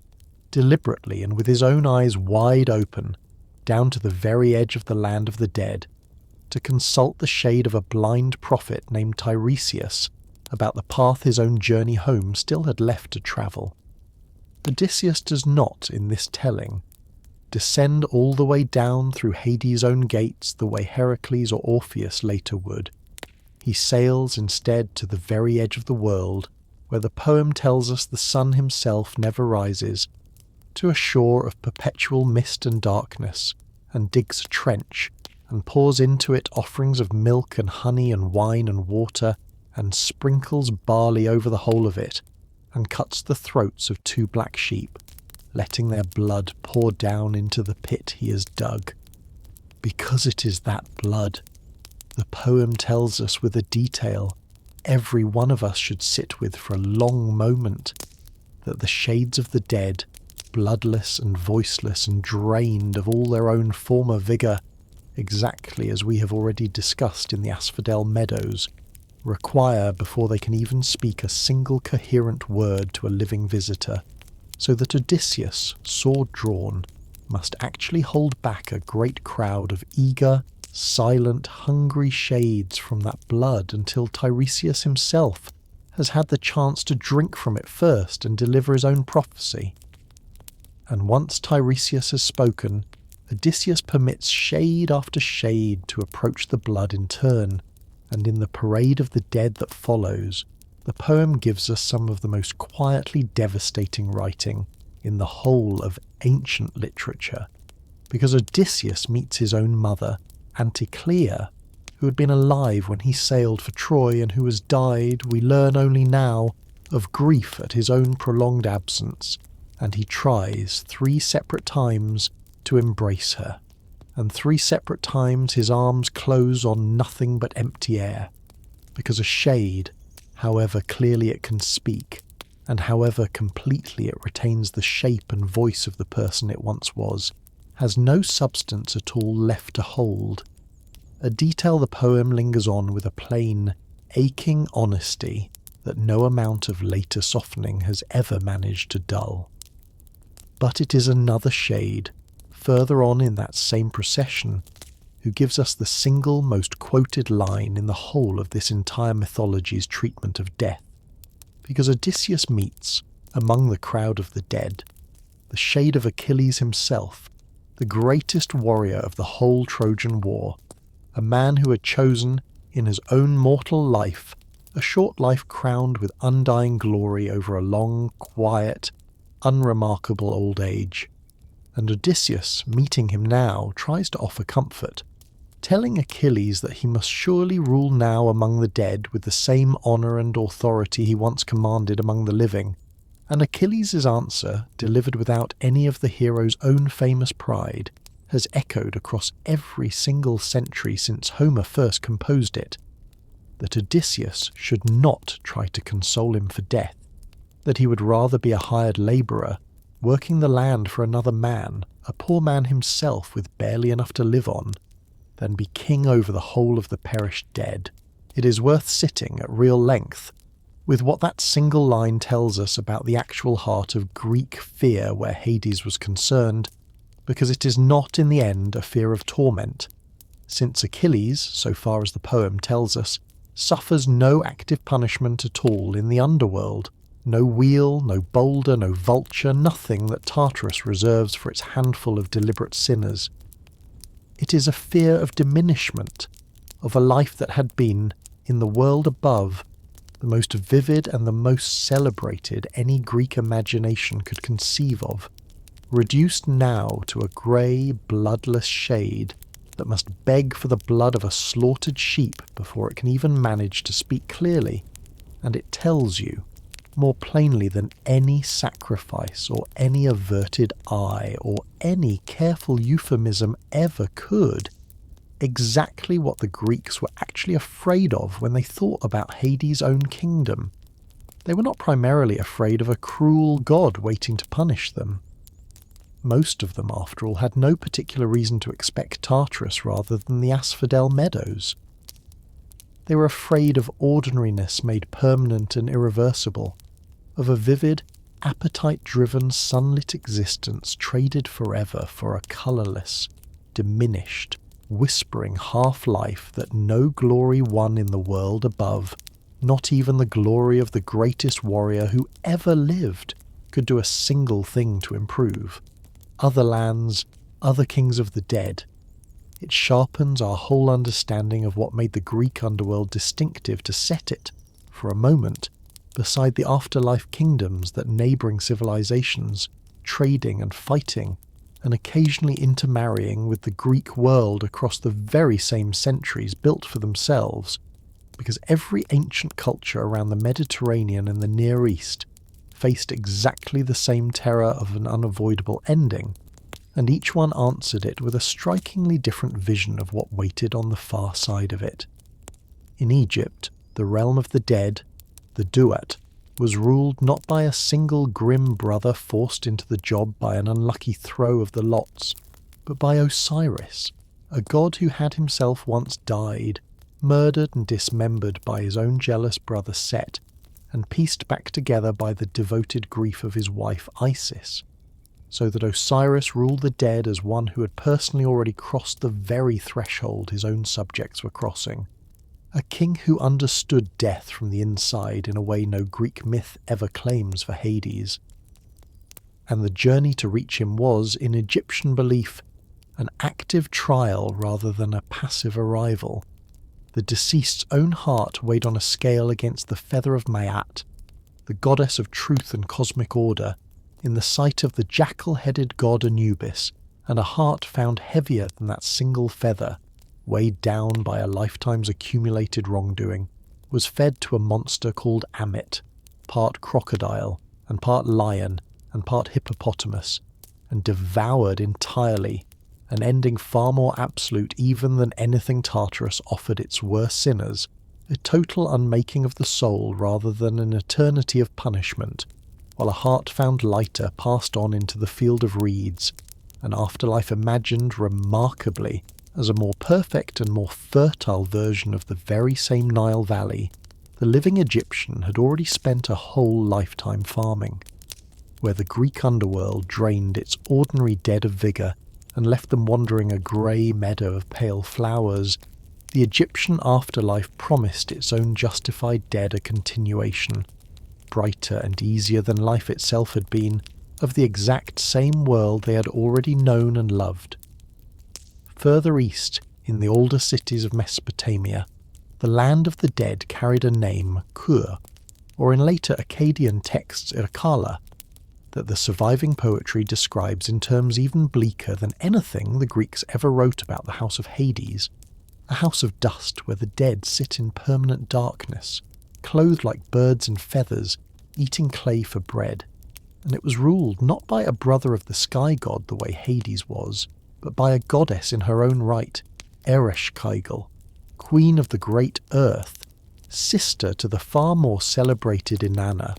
goddess of love and war. And it is worth pausing here on how closely one particular Mesopotamian myth, composed many centuries before a single line of Homer was ever set to writing, anticipates the very shape of Persephone's own story, because Inanna herself, in the poem the Sumerians called her descent to the underworld, chose to travel down into her own sister's kingdom, stripped at each of its 7 gates of a single article of clothing and a single piece of jewellery until she arrived, entirely naked and powerless, before Ereshkigal's own throne, and was struck dead there and hung on a hook, and it took the intervention of clever, sympathetic servants, and a substitute sent down in her place to win her eventual return to the world above, a return that, exactly as with Persephone many centuries later and an entire sea away, came with a condition attached that Inanna spend a portion of every year below in her sister's kingdom, while a substitute, her own husband Dumuzi, took her place for the remainder. Whether the later Greek story of Persephone descended in any direct traceable line from this far older Mesopotamian one, or whether the two traditions simply arrived independently at the same deep and very human intuition that the changing of the seasons must reflect some yearly bargain struck between the world above and the world below, is a question scholars still debate without any final resolution. But the resemblance itself, a young goddess taken into a dark kingdom, a yearly cycle of descent and return, a whole visible world's fertility bound up in the outcome, is close enough that it is difficult to believe it is pure coincidence. And far to the north, in a tradition the Greeks themselves never had any contact with at all, but that is worth setting beside their own. For the sheer clarity of the contrast it offers, the Norse peoples imagined a realm called Hel, ruled by a goddess of the very same name, said in the later mythology to be a daughter of the trickster god Loki.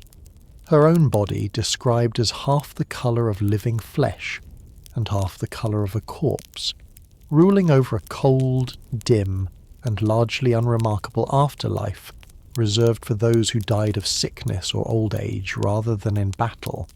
while warriors who fell with a weapon in hand were carried instead to Valhalla, the Hall of the Slain, to feast and fight in preparation for a final battle at the end of the world. A system that divided its own dead not by moral judgment, the way the Greek judges at least attempted to, but by the simple, brutal circumstance of how a person happened to die, a stark reminder that even among cultures that shared a common Indo-European ancestry many thousands of years back, the specific shape a civilization gave to its own afterlife tended to mirror, with an almost perfect fidelity, the specific values that civilization prized most highly while its people were still alive to hold them.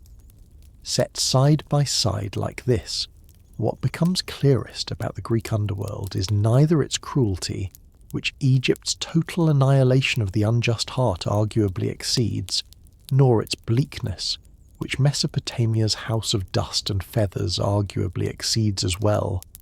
but its sheer, almost bureaucratic even-handedness, a kingdom that judged every soul by the same three mortal-born judges, regardless of birth or wealth, that reserved its worst punishments not for ordinary human failing, but for a small, specific catalogue of offences against the fundamental order of the cosmos itself, and that was ruled in the end not by a vengeful or a capricious power, but by a god who had done nothing whatsoever to earn his own throne beyond the fall of a single lot from a helmet, and who spent the whole of the rest of his existence administering it with a scrupulous, unglamorous, largely unloved fairness that the Greeks themselves, fixated as they so often were on drama and glory, and the loud, visible deeds of gods like Zeus and Ares, rarely troubled to notice or to praise. Both hands held open at once. It would be a disservice to this whole story, and to the honest way this channel tries to tell every story it takes up, to let tonight's account of Hades tip over into an uncomplicated rehabilitation, a simple case for the defence that erases every single reason the Greeks actually had to fear him, because the evidence does not support that any more than it supports the opposite. Purely villainous caricature later ages built out of him, and it is worth holding both hands open at once. Here, the case against him, and the case for him, and looking honestly at what each one actually contains. The case against him begins exactly where we began tonight, with Persephone, because no amount of later context about a faithful marriage and an honoured queenship should be allowed to erase the plain fact of how that marriage started. A young goddess, gathering flowers with no more sinister purpose than any young woman ever brings to an ordinary afternoon, seized by force, over her own screamed and unanswered protests and carried into a darkness she had never once been asked whether she wanted any part of. Whatever companionship or partnership the tradition insists grew between them afterward, the beginning was an abduction, planned in advance with her own father's full complicity, and it is worth naming plainly that a great many later readers, ancient and modern alike, have never been able to look past that single opening scene, and have no particular obligation to. The case against him continues with the sheer unbending severity of the punishments we have already walked through in Tartarus, because whatever grim logic connects each sinner's crime to the specific shape of his own eternal torment, the torment itself, forever. With no possibility of parole and no mechanism for appeal beyond the one narrow exception music once won for Orpheus, is a harshness that dwarfs, by any ordinary human measure, the actual severity of even Tantalus's own genuinely monstrous crime. And the case against him includes, too, the plain fact that when Orpheus's own faith failed him on that single backward glance, Hades did not relent a second time, didn't offer the grieving musician even one further chance to prove that his love was as real as his music had already demonstrated it to be. A rigidity that a god motivated purely by mercy, rather than by the strict maintenance of his own kingdom's order, might conceivably have softened. And yet the case for him, examined with the same honesty, is genuinely substantial, and it is worth naming one final time everything it actually contains. He alone, among the three brothers who divided the cosmos between them, never once used his own considerable power to pursue a mortal lover against her will, the way both Zeus and Poseidon did across dozens of separate myths, choosing instead, once his own marriage to Persephone was settled, a fidelity that the rest of his family by comparison treated as almost a foreign concept. He alone presided over a system of judgment deliberately built to be fairer and more consistent than the whims of any single ruler, appointing 3 separate mortal-born judges specifically because he understood, or the tradition credits him with understanding, that judgment handed down by someone who had actually lived a mortal life would be sounder than judgment handed down by an immortal who never had. He granted Heracles a fair test rather than an outright refusal, and honoured the bargain once it was won. He granted Orpheus a genuine mercy, unprecedented in the whole of his kingdom's history, asking in return nothing but a trust that failed through no fault of his own. And he ruled,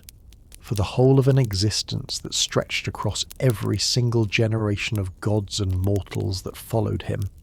without a single recorded instance of the casual cruelty, the petty grudge nursing, or the reckless abuse of power that fills the myths of nearly every other major god in the entire Greek pantheon. Zeus's own long catalogue of deceptions and assaults, Hera's vindictive persecution of every woman her husband ever wronged her with, Apollo's flaying of a satyr who had merely dared to challenge him to a musical contest, Poseidon's own furious, decades-long persecution of Odysseus for the blinding of a single monstrous sun. Hades, uniquely among the Olympian family that this whole channel has now spent several long nights examining, simply does not have a rap sheet of that kind, and it is worth asking honestly whether a god this consistently restrained, this consistently fair by the standards of his own violent and capricious family, actually deserved the singular terror the Greeks reserve for him above every other name in their entire pantheon, or whether that terror in the end had far less to do with Hades' own character than with the one single, unbudgeable fact he happened to preside over, that everyone eventually, without exception and without appeal, has to come and see him. How we actually know any of this. It is worth pausing before we move toward the later centuries and the strange, distorting journey this whole mythology took after the Greek world itself had ended, to ask the question this channel likes to ask of every story it tells, which is simply, how do we know any of this at all, and how confident should we actually be in the particular shape we've just spent tonight tracing? The oldest surviving source is Hesiod's Theogony, composed, so far as scholars can determine from its own language and style, sometime in the 8th or 7th century before Christ, a poem that set out for the very first time in any text that survives to us to organise the whole sprawling contradictory mass of Greek divine genealogy into something like a single coherent family tree. And it is Hesiod who gives us the fullest surviving account of Cronus swallowing his own children, of the war against the Titans, and of the 3 brothers' division of the cosmos by lot, though Hesiod himself, writing as a farmer poet from a small unglamorous town in Boeotia, rather than as a court singer attached to any royal house, shows relatively little interest in Hades as an individual character, once his kingdom has been assigned to him, mentioning him chiefly in passing as a name in a list, a portion of the settled order of things rather than a figure whose own personality the poem troubles to develop. For Hades as an actual character, with a marriage and a personality and a story of his own, we depend almost entirely on a single text, the Homeric hymn to Demeter, one of a larger collection of poems called the Homeric hymns that ancient tradition once attributed loosely and almost certainly incorrectly to Homer himself, composed, so far as modern scholars can date it from its own language and its own apparent familiarity with the rites at Eleusis, sometime in the 7th century before Christ, by a poet whose actual name has not survived in any form at all. It is this single poem, and effectively this poem alone, that gives us the full narrative of Persephone's abduction, Demeter's grief, and her refusal to let anything grow, the pomegranate seeds, and the final compromise of the changing seasons, and it is worth naming plainly how much weight rests on this one surviving text. Because had this particular poem been lost the way so many other works of early Greek poetry were lost across the centuries of copying and recopying and occasional catastrophic fire that this channel has traced in other stories on other nights,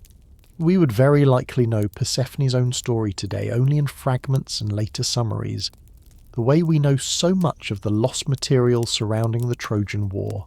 rather than in the full, continuous, emotionally detailed narrative that has shaped every single later retelling of this myth for the 2,500 years since. Beyond these two central poems, our knowledge of Hades comes from a wide scatter of later, sometimes much later sources, each with its own particular gaps and its own particular angle of interest. The mythographer Apollodorus, writing in a compilation called the Bibliotheca, probably several centuries after the events its own preface implies, though ancient tradition long and incorrectly credited it to a much earlier scholar of the same name, gives us a dry, systematic summary of the major myths, useful precisely because it is so unadorned, a kind of reference catalogue rather than a poem, that scholars still consult it as a check against which more elaborate, more literary versions of any given myth can be compared. The Roman poet Ovid, writing in Latin many centuries after the original Greek sources, in a long poem called the Metamorphoses, gives us our fullest surviving version of the Orpheus and Eurydice story, and it is worth naming plainly that Ovid was writing for a Roman audience, centuries removed from the original Greek context, with his own poetic interests in transformation and tragic irony shaping the story in ways that may or may not perfectly reflect how an actual 5th century Athenian would have understood the same tale. And the traveller and geographer Pausanias, writing a detailed guidebook to the sites and shrines of Greece in the 2nd century after Christ, gives us invaluable eyewitness-level detail about the actual physical cult sites, the Plutonian at Eleusis, the black animal sacrifices still being performed to Hades under his gentler name Pluton in Pausanias' own lifetime, centuries after the myths themselves had first been composed, evidence that this was never merely literary invention but a living, continuously practiced religion. And there is one further body of evidence, stranger and more intimate than any of these literary sources, that deserves real attention here, because it comes not from a poet writing for a general audience, but from ordinary Greek individuals preparing, in the most literal and practical sense imaginable, for their own personal deaths.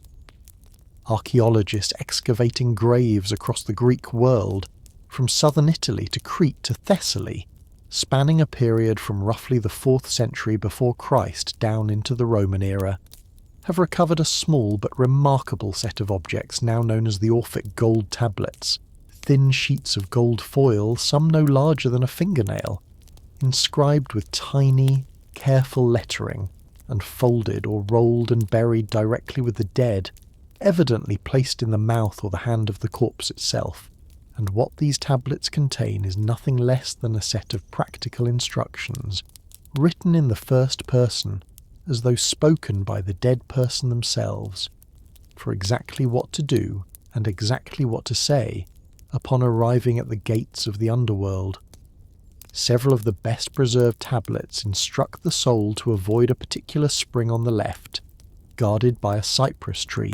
and to seek out instead another spring flowing from the lake of memory, and to say to the guardians who ask its business a specific, formulaic declaration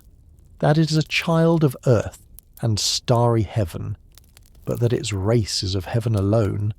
A claim of divine ancestry meant, scholars believe, to secure the soul special treatment, perhaps even outright release from the ordinary cycle of judgment on the strength of that claimed kinship. These tablets belong to devotees of a mystery religion called Orphism, associated, as the name suggests, with the same Orpheus whose journey down into Hades' own kingdom we have already told in full tonight. A religious movement that took the idea of a possible mercy and a possible better fate after death, the very idea Orpheus's own story first raised, and turned it into a whole systematic practice, complete with its own scripture and its own carefully rehearsed passwords for negotiating an encounter with Hades' own gatekeepers. And it is worth sitting for a moment with how much these small, humble, physically fragile pieces of gold foil tell us that no grand poem ever quite manages to convey with the same force.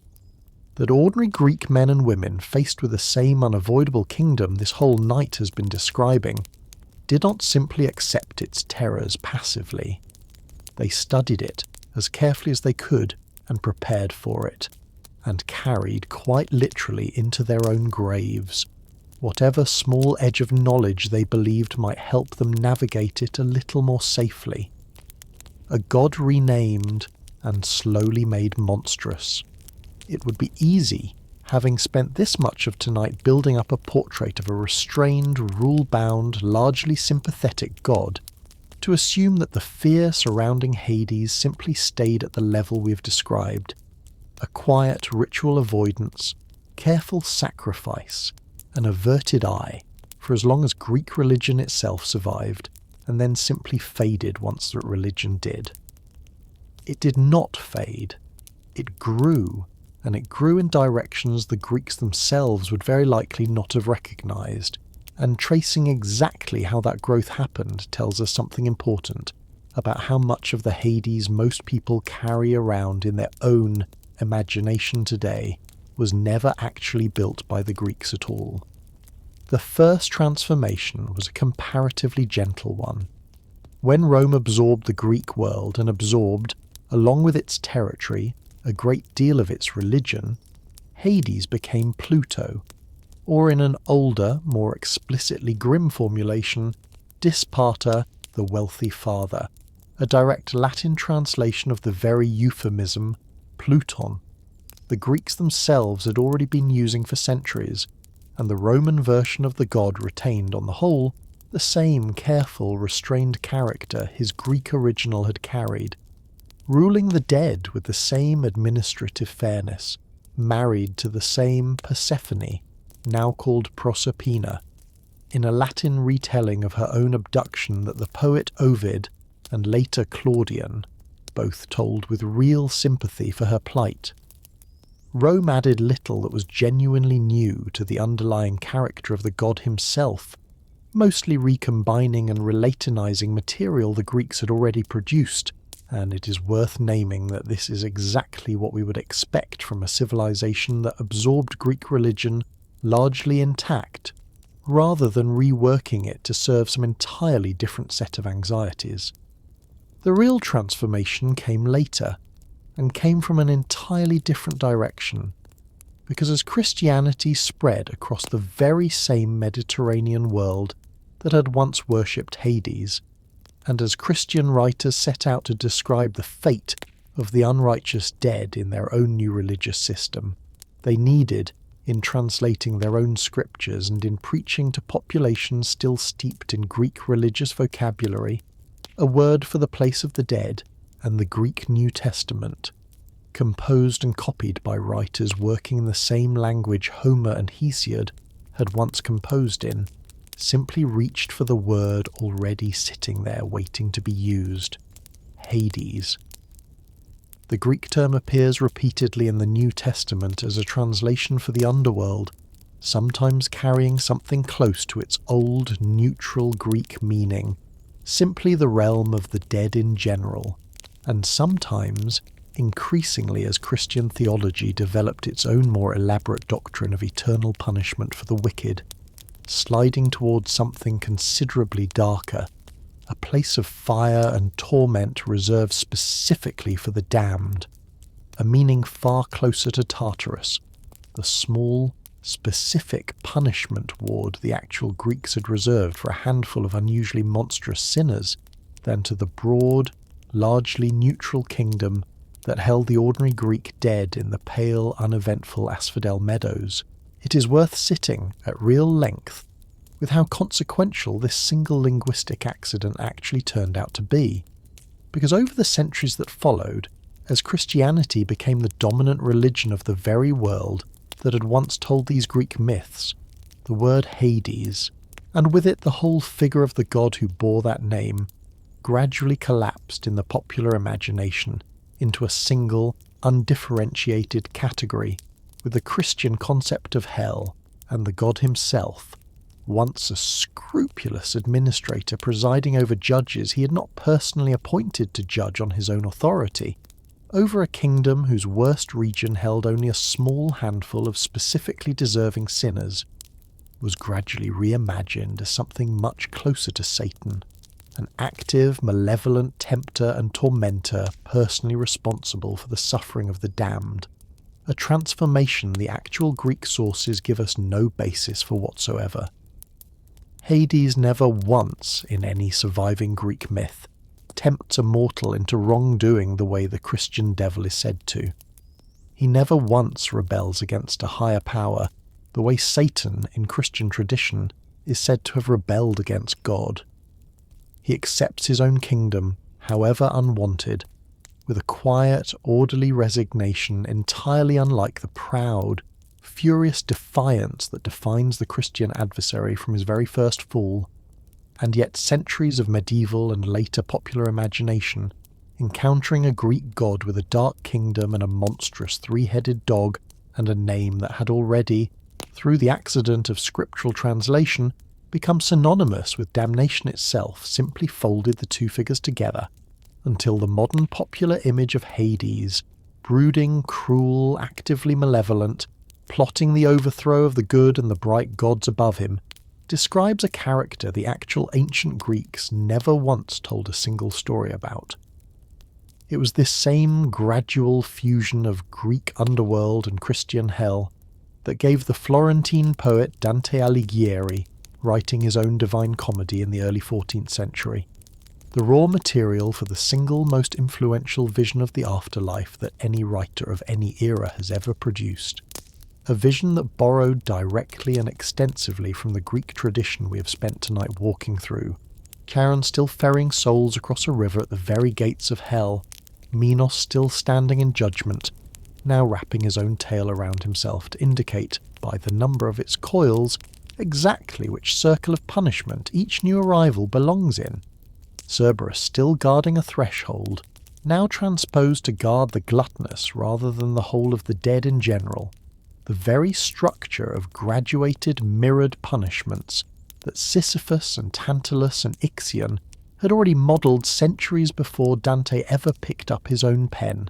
and it is worth naming plainly that Dante's own hell, however much medieval Christian theology it layers on top of this borrowed structure, is in its essential architecture: a river, a ferryman, a guardian hound, a series of judges, a set of punishments precisely fitted to their own crimes,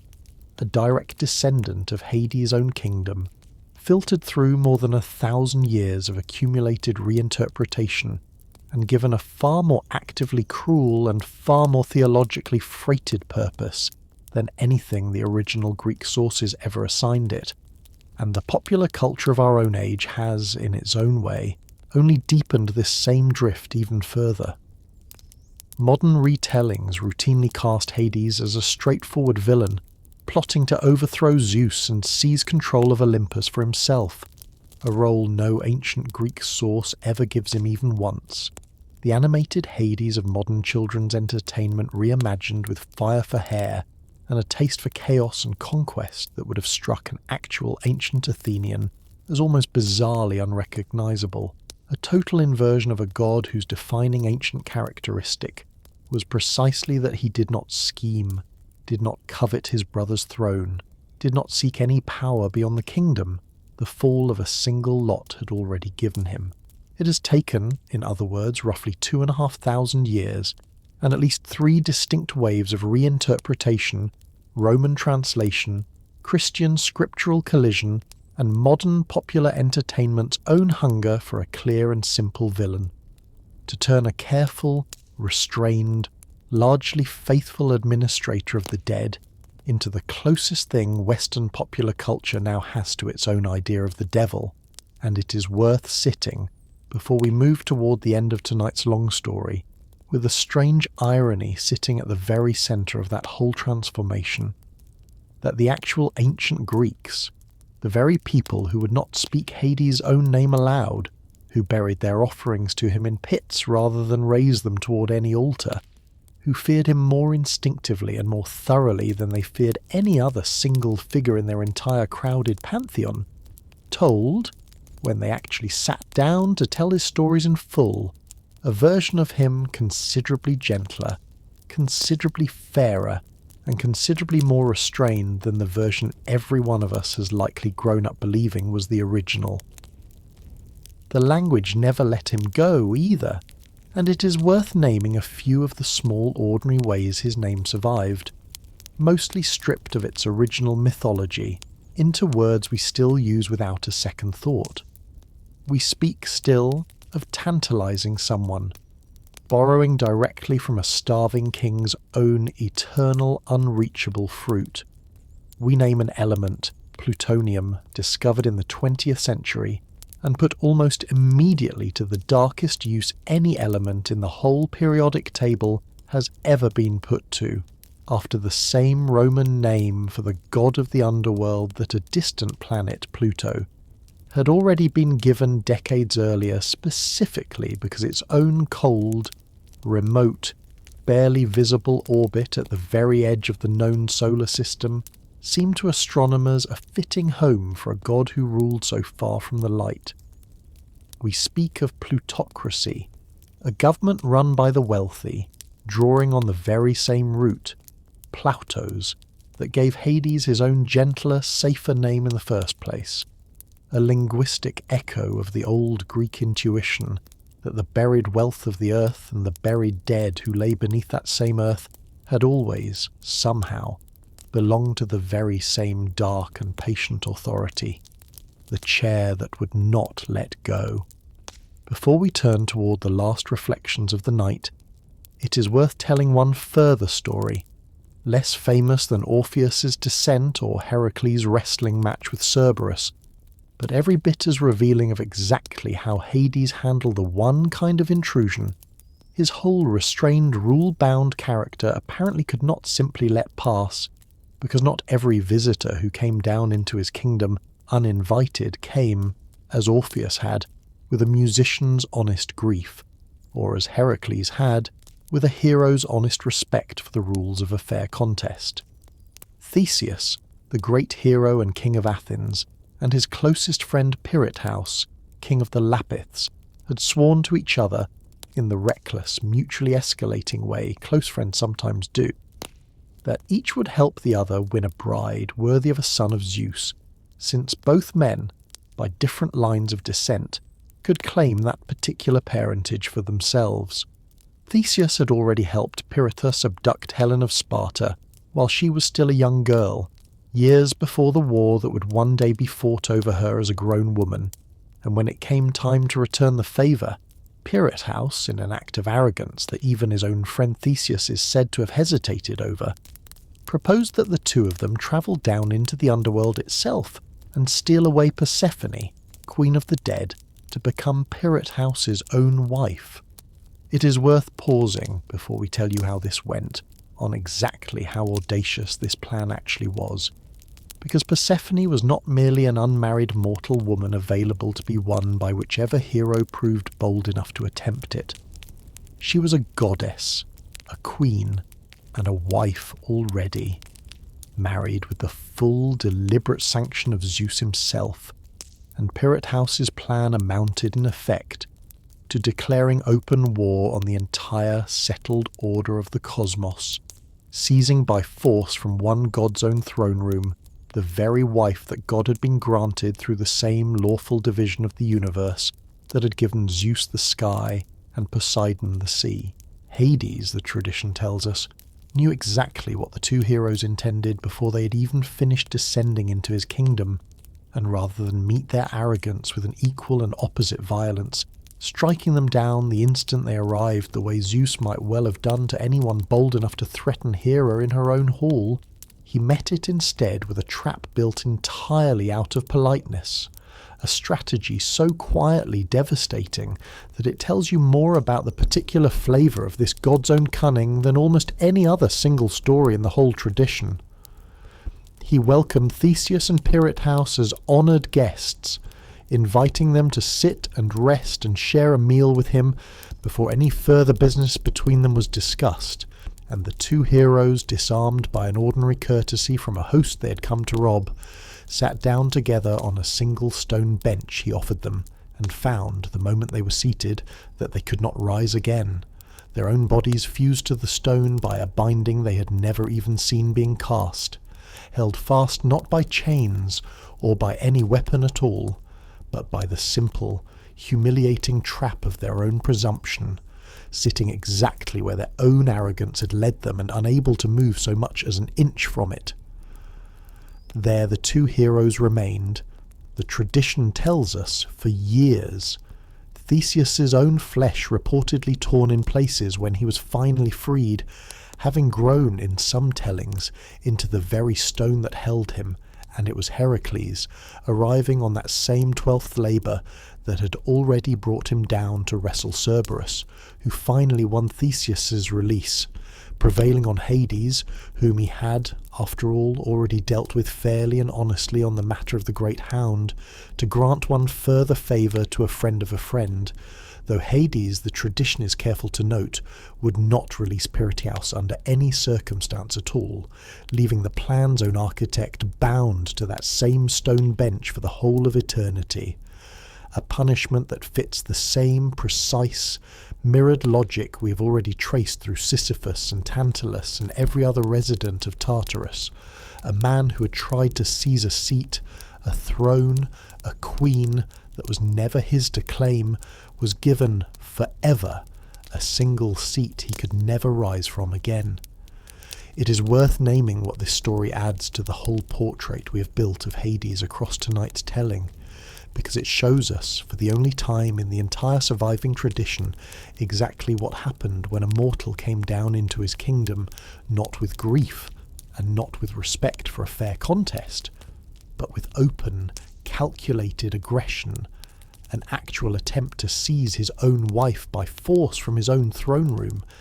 and the god's response was neither fury nor slaughter, but something colder,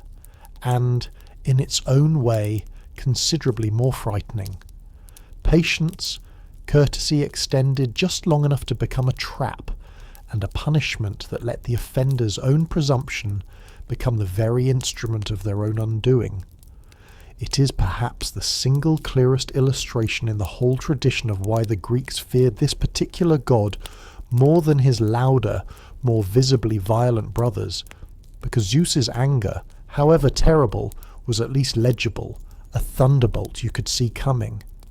Hades' anger, on the rare occasions the tradition shows it to us at all, arrived disguised as hospitality and had already closed around you before you ever knew it had been triggered. The physician who went too far. One further episode belongs here, because it shows us Hades acting not to defend his own throne or his own wife, as with Theseus and Pirithous, but to defend the single principle his entire kingdom existed to enforce, the finality of death itself, against a threat that arose this time not from a presumptuous mortal hero, but from another god's own excess of skill. Asclepius, a son of Apollo and a mortal woman trained in the art of healing by the wise centaur Chiron, became, across the course of his own long practice, so extraordinarily gifted a physician that he began, in the versions of this story that trouble to spell out exactly what alarmed the gods, actually raising the dead back to life, using, in one telling, a portion of the Gorgon Medusa's own blood, gifted to him by Athena, blood that could either kill or restore life depending on which vein of the monster's body it had been drawn from. Hades, watching mortal after mortal who ought by every right to have belonged permanently to his own kingdom instead, walking back up into the world of the living at this one physician's own hand, did not take matters into his own hands, did not descend in fury to strike Asclepius down himself, or curse him, or drag him bodily down into Tartarus for his presumption, and it is worth pausing on how significant that restraint actually is, because Hades had, by this point in his own long existence, more than sufficient power to have done exactly that. Instead, the tradition tells us, he went to Zeus, his own brother and the acknowledged head of the whole divine order, and complained formally that the natural balance the three brothers had agreed to uphold when they first divided the cosmos between themselves so many centuries before was being undermined, that a kingdom emptied of its rightful subjects by one healer's excessive skill threatened not merely his own authority, but the whole structure every god in the pantheon depended on to keep the universe functioning as it was meant to. Zeus agreed, and struck Asclepius down with a single thunderbolt, ending the physician's life in the very instant of his own greatest triumph, a judgment that outraged Apollo so thoroughly, watching his own son killed for the crime of having healed too well, that he retaliated by killing the Cyclopes who had forged that same thunderbolt, and was nearly cast down to Tartarus himself for it before Zeus, tempering justice with an uncle's own residual affection, sentenced him instead to a year's servitude as a mortal shepherd. It is worth naming plainly what this whole episode tells us about Hades one final time before we move on, because he did not act as judge, jury, and executioner in his own cause, the way a lesser or more insecure ruler, watching his own domain visibly shrinking, might very easily have done. He raised his grievance through the proper channel, appealed to the very system of shared, lot-divided authority the three brothers had agreed to at the very start of this whole long story, and let that system, rather than his own unilateral fury, decide the outcome, a final, quiet demonstration of the same scrupulous, procedural fairness that has run underneath nearly every single story this whole night has told about him.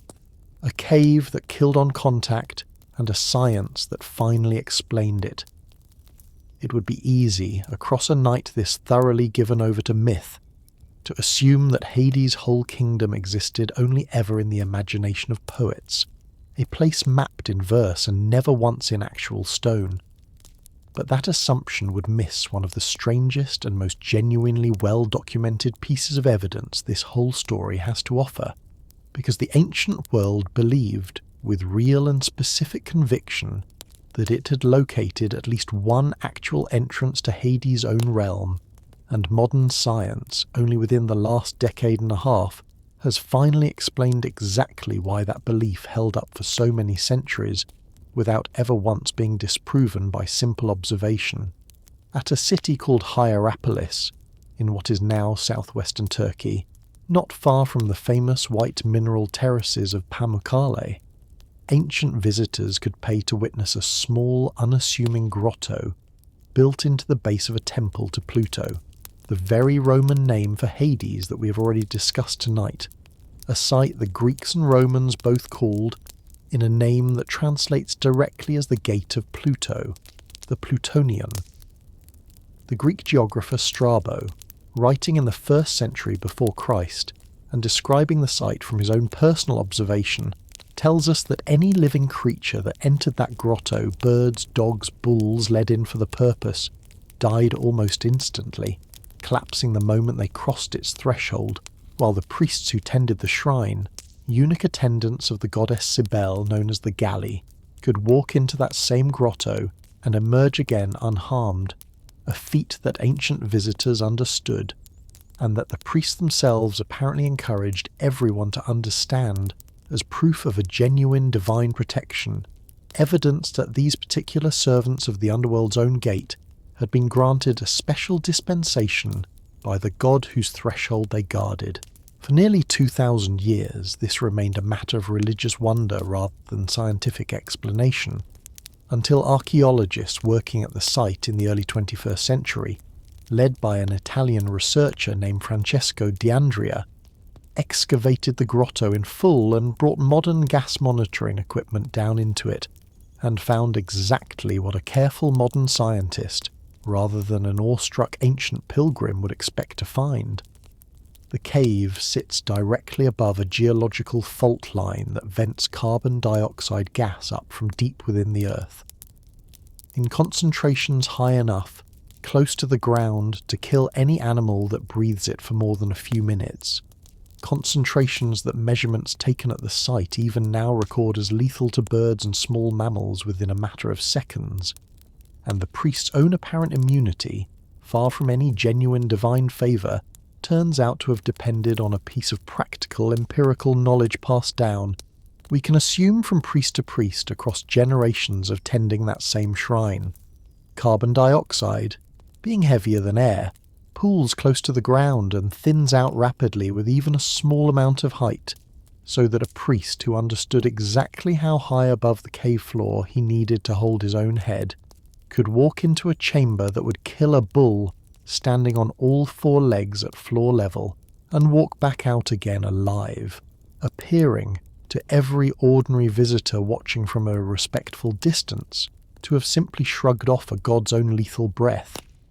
It is worth sitting for a moment with how perfectly this one real, physically verifiable sight captures the whole argument. This entire night has been quietly building, because here, in a single small grotto in Anatolia, you can watch the exact same pattern play out that has run beneath every single story we've told tonight.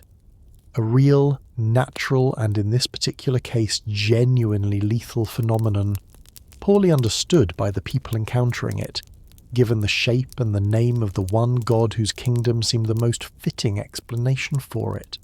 and then maintained deliberately by a priesthood that had learned enough about the actual mechanism at work to manage it safely while presenting that same knowledge to everyone else as evidence of divine and specifically Hades' own personal power. The ancient world did not need to invent Hades' cruelty out of nothing to explain a phenomenon like this. The phenomenon itself was cruel enough, entirely on its own, and Hades, the god already understood to preside over every hidden and dangerous thing the earth concealed, was simply the explanation that a world without any concept of asphyxiating gas had ready and waiting for it. So what, in the end, were they actually afraid of? We have now walked through nearly the whole of what the ancient tradition itself actually tells us about Hades. His birth in his own father's darkness, his war against the Titans, the unlucky lot that gave him a kingdom none of his brothers wanted, his careful, orderly geography of rivers and judges and named regions, his fidelity to a wife he had wronged in the taking, but never once wronged again afterward, his single, unrepeated mercy to a grieving musician, his fair bargain with the greatest of all mortal heroes, his cold, patient punishment of two friends, arrogant enough to try to steal his own throne's own queen, his restrained appeal to proper channels when even his own brother's healing-mad son threatened the order he was sworn to keep. And it is worth asking now, directly, the question this whole night has been circling since its very first sentence. If the actual myths show us a god this consistently fair, this consistently restrained, why did an entire civilization refuse for the whole of its history to speak his name? The answer, we think, has almost nothing to do with Hades' own character at all, and everything to do with the one single, unbudgeable fact that no fairness, no restraint, and no careful administration could ever soften even slightly. That his kingdom took everyone, without exception, and let almost no one go. Zeus could be bargained with, flattered, occasionally outwitted by a sufficiently clever mortal or a sufficiently determined lesser god. Poseidon's anger, terrible as it was, could be weathered, waited out, eventually appeased with the right sacrifice offered at the right moment. Even Ares, god of war at its most senseless and most brutal, could be avoided in principle by a mortal careful enough to stay off the battlefields where his own power actually operated. Hades alone offered no such possibility of avoidance, no negotiation, no waiting him out, no path through an ordinary life that did not end eventually at his own gates. And it is that totality, we think, far more than any specific cruelty the tradition actually attributes to him, that the Greeks were responding to every time they turned their own faces away from the pit they poured his offerings into. And it is worth returning one final time to Achilles' own famous words in the 11th book of the Odyssey, because they tell us, more precisely than any other single line in the whole of this mythology, exactly what shape that fear actually took in the ordinary Greek imagination. It was not a fear of torment, because Achilles suffers none. It was a fear of diminishment, of a vivid, appetite-driven, sun-warmed existence, the very thing Greek culture prized above almost every other value it held, traded forever for a colourless, whispering half-life with no glory, no feasting, no contest of arms or wits, nothing left of what had made a person fully, vividly themselves. The Greeks did not primarily fear that Hades would punish them. Most of them, after all, had done nothing that would earn them Tartarus rather than the ordinary grey meadow every unremarkable soul was sent to. They feared instead that everything that made them who they were would simply permanently thin out into something less, and that fear, unlike the fear of a punishing god, could never be addressed by living a better life, because it waited with total impartiality for the wicked and the virtuous, the coward and the hero, alike. It is worth naming too one final time how much of the far darker fear most people carry today, the fear of active torment, of a horned and gleeful tormentor delighting in the suffering of the damned, belongs not to the Greeks at all, but to the 2,500 years of reinterpretation that followed them, the Christian scriptural collision that made his own name a byword for hell itself, the medieval imagination that fused him with an adversary he had no genuine resemblance to, the modern entertainment industry that needed, for its own dramatic purposes, a clean and simple villain where the actual ancient sources gave it a restrained and largely blameless administrator. The Hades most of us grew up fearing without quite knowing why is, in a very real sense, not the god the Greeks themselves feared at all, but a composite figure, assembled across millennia out of borrowed dread, mistranslated scripture, and the storytelling needs of ages that came long, long after the last Greek priest ever averted his own eyes and poured a black lamb's blood into a pit dug fresh into his own soil. Even a feared god was once a joke.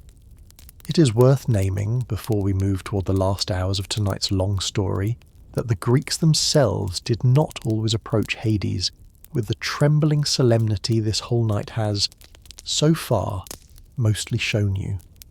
because a civilization capable of the deepest and most genuine dread is very often, in the very same breath, capable of laughing at exactly the thing it fears, and nowhere does that particular Greek talent show itself more clearly than in a comedy written by Aristophanes in the year 405 before Christ, in the closing years of the long and exhausting war between Athens and Sparta, that this channel has told, in full, on other nights, called The Frogs, in which the god Dionysus, patron of wine and of the theatre itself, journeys down into the underworld in a plot as openly ridiculous as anything Greek comedy ever produced, to retrieve a great tragic poet from among the dead and bring him back up to Athens, because the city's own living playwrights, in Dionysus's own frustrated judgment, simply were not producing work good enough anymore to meet the moment. Dionysus, a notorious coward by the standing conventions of Greek comedy, despite being an actual god, disguises himself, absurdly and none too convincingly, as the far more genuinely heroic Heracles, reasoning that Cerberus and Charon, and whatever other dangers waited below, would surely think twice before troubling a guest wearing that particular hero's own lion skin, and carrying his own club, a plan that goes wrong almost immediately and repeatedly, Dionysus soiling himself in terror at the mere sight of monsters along the road, being mistaken, thanks to his own disguise, for the actual Heracles, by an innkeeper furious over an old unpaid bill the real Heracles had once left behind on an earlier visit, and eventually being forced, once he does reach Hades' own throne room, to actually judge, alongside the god of the dead himself, a formal poetic contest between the shades of two great tragedians, Aeschylus and Euripides, each competing with real and detailed literary argument for the title of the single greatest playwright ever to have lived, weighing entire passages of their own verse, quite literally, on a giant pair of scales that Hades himself is said to have provided for the purpose, a scene of pure, delighted absurdity, a god known across the whole rest of Greek mythology for his own austere, unbending fairness, here presiding cheerfully over a shouting match between two dead poets in their own competing literary styles. It is worth pausing on what this comedy tells us, because the Frogs was performed, remember, at the great public festival of Dionysus himself, before an audience of many thousands of ordinary Athenians, in the very same city that maintained, with total sincerity, the black animal sacrifices and the averted eyes, and the careful euphemisms this whole night has already described in such detail. And it is worth sitting with the fact that a civilization capable of this much genuine, unresolved dread toward Hades was, in the very same decade, entirely capable of watching a play in which he serves, cheerfully and without any protest at all, as the impartial judge of a poetry contest, laughing along with the joke, rather than fearing any consequence for the irreverence of it. That capacity to hold both the deepest dread and the lightest comedy toward the exact same figure without any apparent sense of contradiction tells you something true about how living religion actually works, that no single sombre myth, told alone, could ever quite convey. That fear and familiarity, however strange the combination looks from 3,000 years' distance, were never, for the Greeks themselves, mutually exclusive at all. The dead who got a name, and the dead who did not.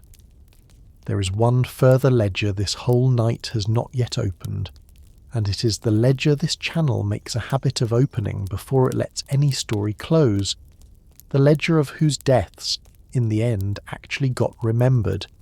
because it would be a mistake to let tonight's long catalogue of named heroes and named sinners, Sisyphus and Tantalus and Orpheus and Persephone herself, stand in for what an ordinary, unremarkable Greek actually experienced when contemplating their own eventual arrival at Hades' own gates.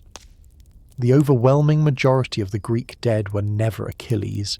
never destined for even the small, complicated fame of a shade interviewed by a passing hero in the 11th book of the Odyssey.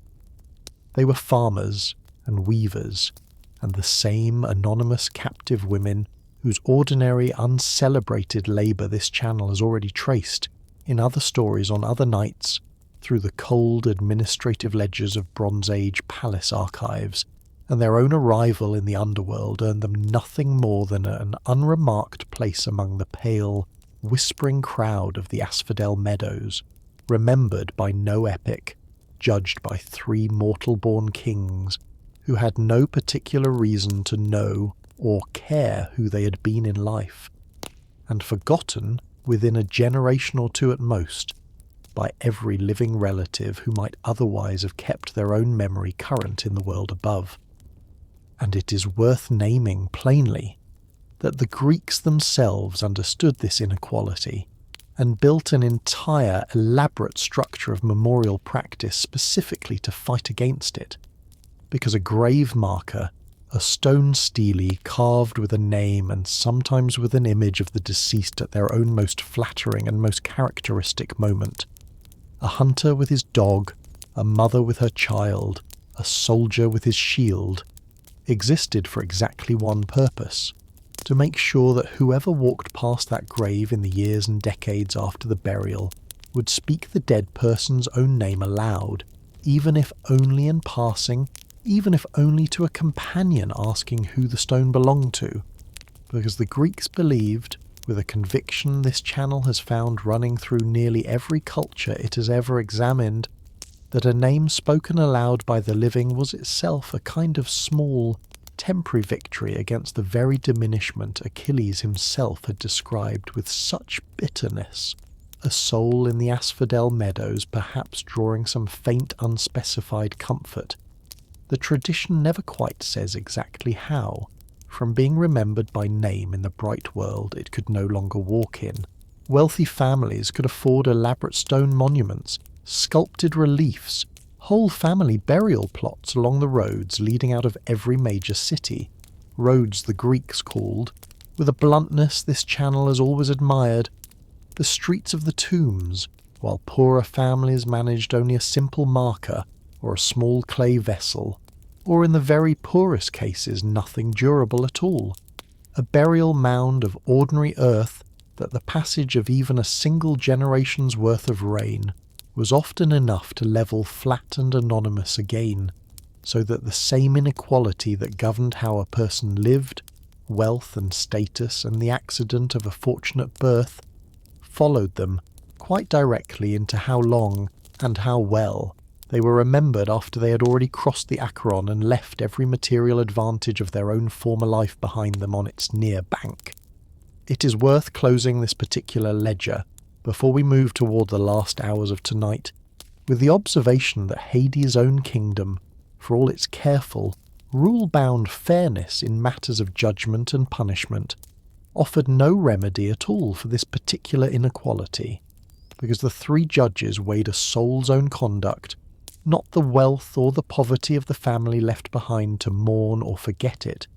and a soul that had lived honestly and simply and had nonetheless been buried beneath nothing more than a mound of unmarked earth received, so far as the actual myths ever tell us,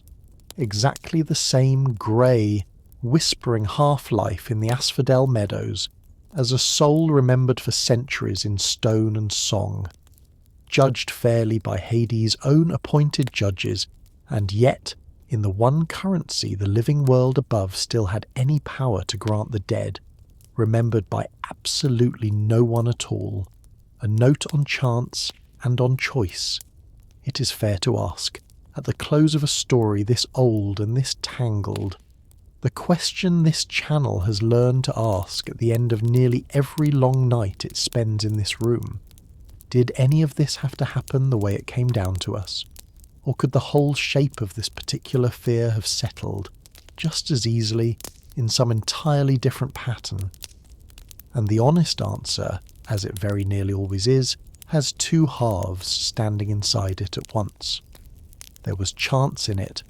blind and enormous, running through nearly every single turning point this whole night has traced. There was the chance, first of all, that 3 brothers, dividing an entire universe between themselves in the aftermath of one war, happened to settle that division not by seniority and not by strength, both of which might easily have gone to Zeus outright without any pretense of a fair contest at all, but by a single throw of the lots, a method of division that could, on a different afternoon with a different fall of the tokens, have given Hades the sky and Zeus the shadowed kingdom beneath the earth instead, and it is worth sitting, honestly, with how differently the whole of this mythology and the whole of this fear would have taken shape had that single throw gone another way. A Zeus forced to rule in darkness and silence, feared the way Hades came to be feared, while a sky-ruling Hades presided instead over thunder and feasting and 100 scandalous love affairs, the entire moral architecture of this family's reputation, rearranged by nothing more than the particular pattern 3 small objects happened to make when they landed. There was the chance, too, that the single poem which survives to give us Persephone's own full story, the Homeric hymn to Demeter, happened to survive at all across 2,500 years of copying and recopying, fire and neglect and the collapse of whole libraries, when so many other hymns from that same ancient collection did not, so that our entire modern understanding of Hades as a husband, rather than merely an abstract administrator of the dead, rests on the survival of one single manuscript tradition that could very easily have been lost the way so much other ancient poetry was lost. There was the chance that the Greek New Testament's own translators, working centuries later in an entirely different religious tradition, happened to reach for the word Hades specifically, rather than for any of the other Greek words available to them for death, or for the underworld in general, a single lexical choice that set in motion the whole long, slow collapse of a careful Greek god into a Christian devil he had never actually resembled. And there was the chance that a Florentine poet, many centuries after that, happened to inherit exactly enough of both traditions, the old Greek architecture of rivers and judges and mirrored punishments, and the newer Christian doctrine of eternal active torment, to fuse them into a single vision of hell so vivid and so complete that it has shaped, more thoroughly than any other single work of literature, how nearly every person raised in the Western tradition since has pictured the underworld, whether or not they have ever read a single line of Homer or Hesiod at all. But chance, as this channel has said in other rooms on other nights, only ever deals the hand, and the rest, the part that actually shaped the fear you have spent tonight listening to the whole long history of, was choice, made and remade across 3,000 years by people who never met each other and never once coordinated in any way beyond the simple, repeated act of deciding that this particular god, out of everything an ancient religious imagination might have produced, was the one worth building a whole civilization's worth of careful, superstitious avoidance around. It was the choice of generation after generation of ordinary Greek households to keep pouring their black animal sacrifices into pits rather than onto altars, to keep turning their own faces away from the offerings they made, long after the original urgency of that fear might otherwise have worn thin through simple repetition. It was the choice of whichever anonymous poet composed the Homeric hymn to Demeter to give Hades, in the one story that made him a fully realized character rather than a name in a genealogical list. A portrait considerably more complicated and considerably more sympathetic than a simple villain, a husband capable of one genuine rule-breaking mercy toward a grieving musician, rather than the flat, irredeemable abductor a less careful storyteller might easily have settled for. It was the choice of the priests at Eleusis, across more than 1,000 years of continuous practice, to build an entire mystery religion around the promise that this same feared God's own kingdom was not, after all, quite as final as it first appeared, offering thousands of frightened initiates a better hope with which to die rather than leaving them to face that same fear entirely unaided. And it was, in its own much later and much less deliberate way, the choice of scribes and translators and poets across the whole span of the medieval world to keep reaching for Hades' own old familiar name whenever they needed a word for the realm of the dead in their own new religious context, a a choice made in each individual instance, for reasons of simple linguistic convenience rather than any grand theological design, and yet a choice that, repeated often enough across enough centuries, quietly rewrote an entire God's own character for every single person who came after. No single one of those choices made alone would have been enough to carry this God's own reputation the whole distance from a lot drawn out of a helmet to the fire-haired villain of modern children's entertainment. It took all of them together, choice after choice after choice, made by people separated from each other by centuries and by entire religious traditions, and by a complete absence of any way to know that anyone else, before or after them, was making a choice that would eventually rhyme with their own. And it is that same accumulation, more than any single dramatic turning point, that explains how the deepest and most durable fears any civilization ever produces actually take their final shape, not by one great deliberate act of invention, but by an unbroken, largely uncoordinated chain of people across an almost unimaginable span of time, each one deciding in their own small way that this particular darkness, out of all the darknesses they might have named instead, was the one worth handing a little further down into the centuries still waiting ahead of them. Let us walk back through the whole of it. It may help, before the very last reflections of tonight, to walk the whole story once more quickly and in order, the way this channel likes to before it lets a long tale finally close, because we have ranged tonight across 3,000 years and more, from the darkness inside a swallowing father's own body to a modern geologist's gas monitor held up inside a killing cave in Turkey, and seeing the whole shape of it laid end to end reveals a pattern that no single scene told alone could ever quite show you. It begins with a family already built on fear before Hades himself was ever born into it. A sky god who buried his own children rather than let them see daylight, and a son who freed that first generation only to grow, in his own turn, into a father who swallowed each of his own children whole rather than risk the same fall his own violence had once inflicted on his own father before him.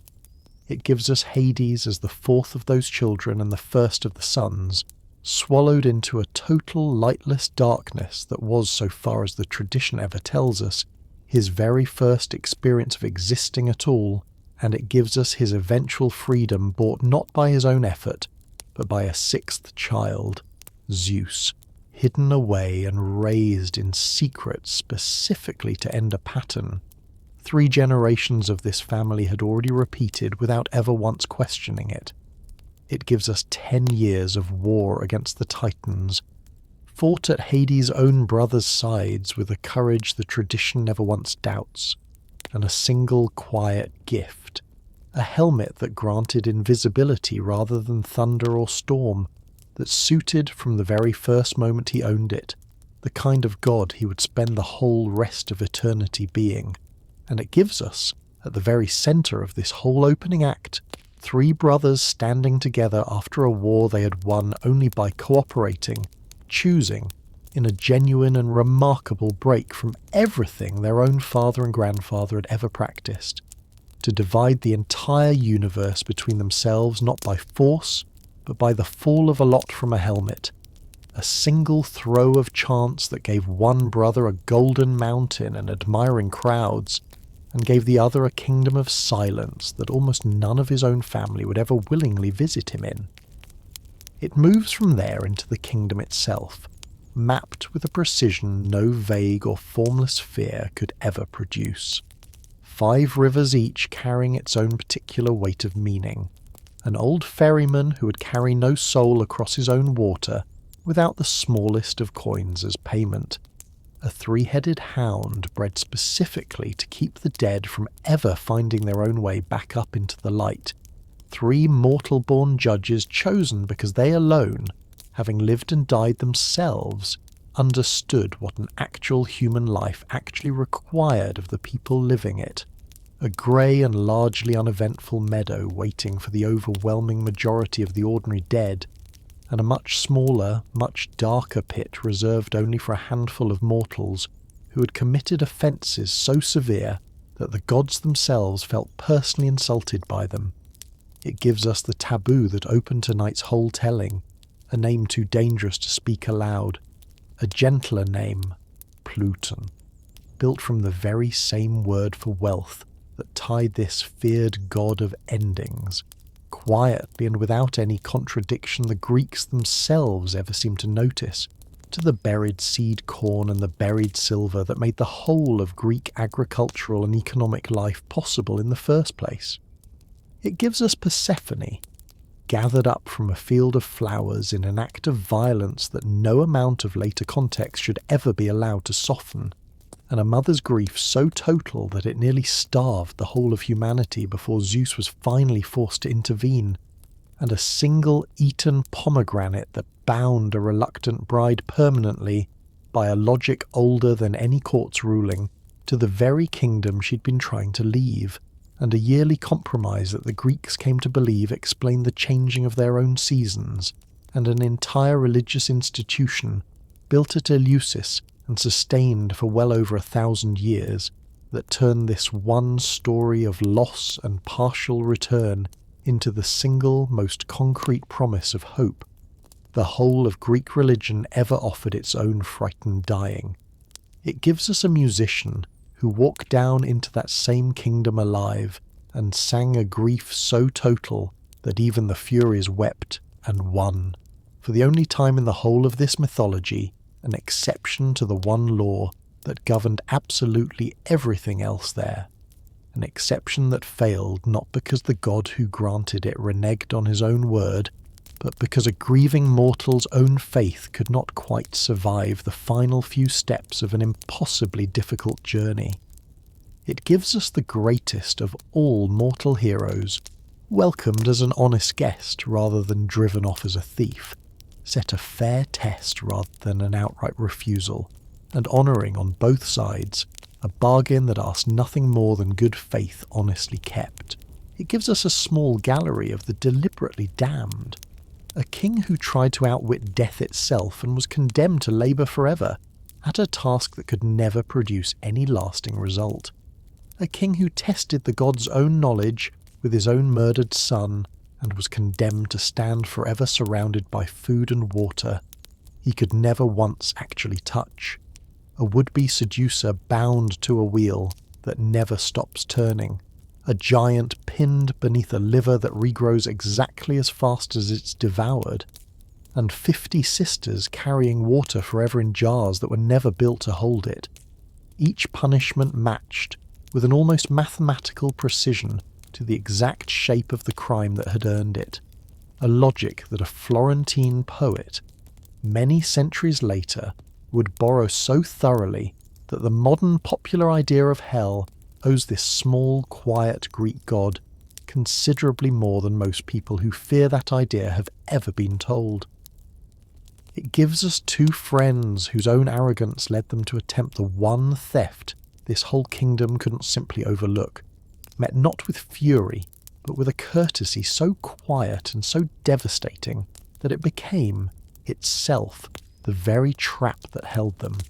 It gives us a physician healed too well for his own good, and a god who, rather than striking him down with his own hand, carried his grievance instead through the very system of shared, lot-divided authority his whole family had agreed to at the very start of this long story. It gives us a real cave in modern Turkey, killing on contact exactly as the ancient sources always claimed it did, and a modern scientist's gas monitor finally explaining, after 2,000 years of genuine religious wonder, exactly why. And underneath all of that sung and storied history, it gives us the slower, colder history of how this one god's reputation actually travelled across the centuries that followed the last Greek priest who ever worshipped him with any real belief. A Roman translation that kept his character largely intact. A Christian scripture that reached, almost by simple linguistic accident, for his own old and familiar name to describe a much darker fate than he had ever actually administered. A medieval poet who fused the two traditions into a vision of hell so complete it has outlasted, in the popular imagination, nearly every one of its own actual Greek sources, and a modern entertainment industry that needed a villain and found, in a god who had spent 3,000 years being scrupulously, unglamorously fair, a face convenient enough to bend to an entirely different and considerably less accurate purpose.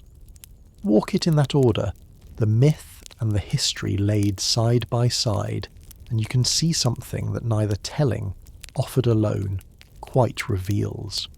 That the god the Greeks feared above every other name in their entire crowded pantheon was, on the actual evidence of every single story they ever told about him in full, very nearly the least cruel among them,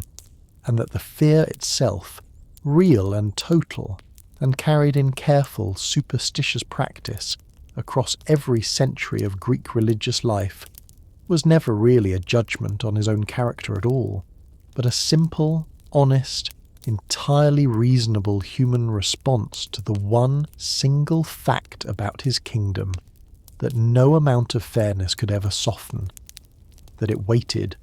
without appeal and without exception, for absolutely everyone who ever poured a libation to him or to any other god at all. What the painted clay remembers, poems and hymns and the occasional gold tablet buried with the dead, are not the only surviving witness to how ordinary Greeks actually pictured this god and his kingdom. And it is worth turning, before we let this story finally close, to a body of evidence altogether more visual and, in its own way, more intimate than any text. Because Greek households across many centuries decorated the very pottery they used in ordinary daily life, and especially the pottery made specifically for funerals and for weddings, the two ceremonies in any human life most likely to bring Hades' own name to mind,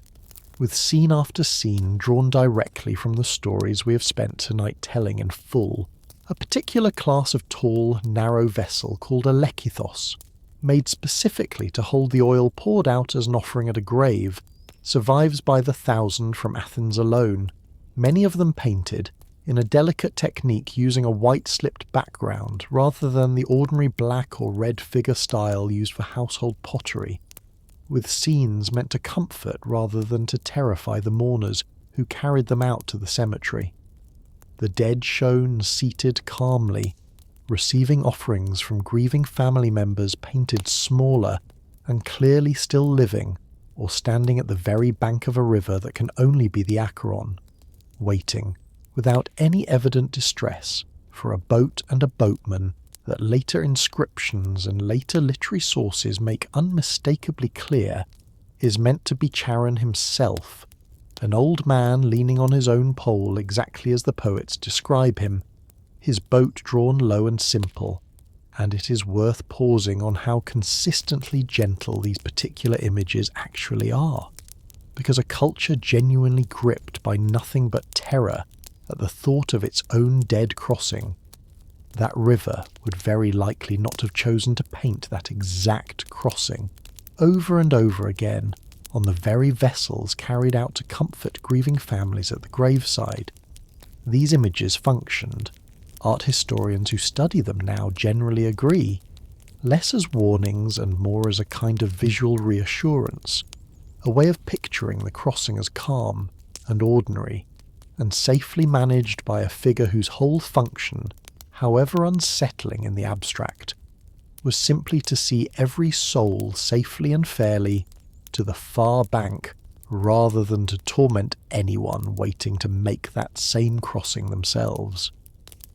Wedding vessels, by contrast, especially a particular shape called a lutrophoros, used to carry the ceremonial bathing water for a bride on the morning of her own wedding, sometimes carried, painted directly onto their own curved sides, the abduction of Persephone herself, Hades' chariot bursting up out of the split earth, Persephone's own arms flung backward toward a mother she was being carried away from, and it is worth sitting, honestly, with how strange it might seem to a modern eye that a scene of violent abduction would be chosen to decorate an object central to a young bride's own wedding day, until you remember that Greek marriage itself,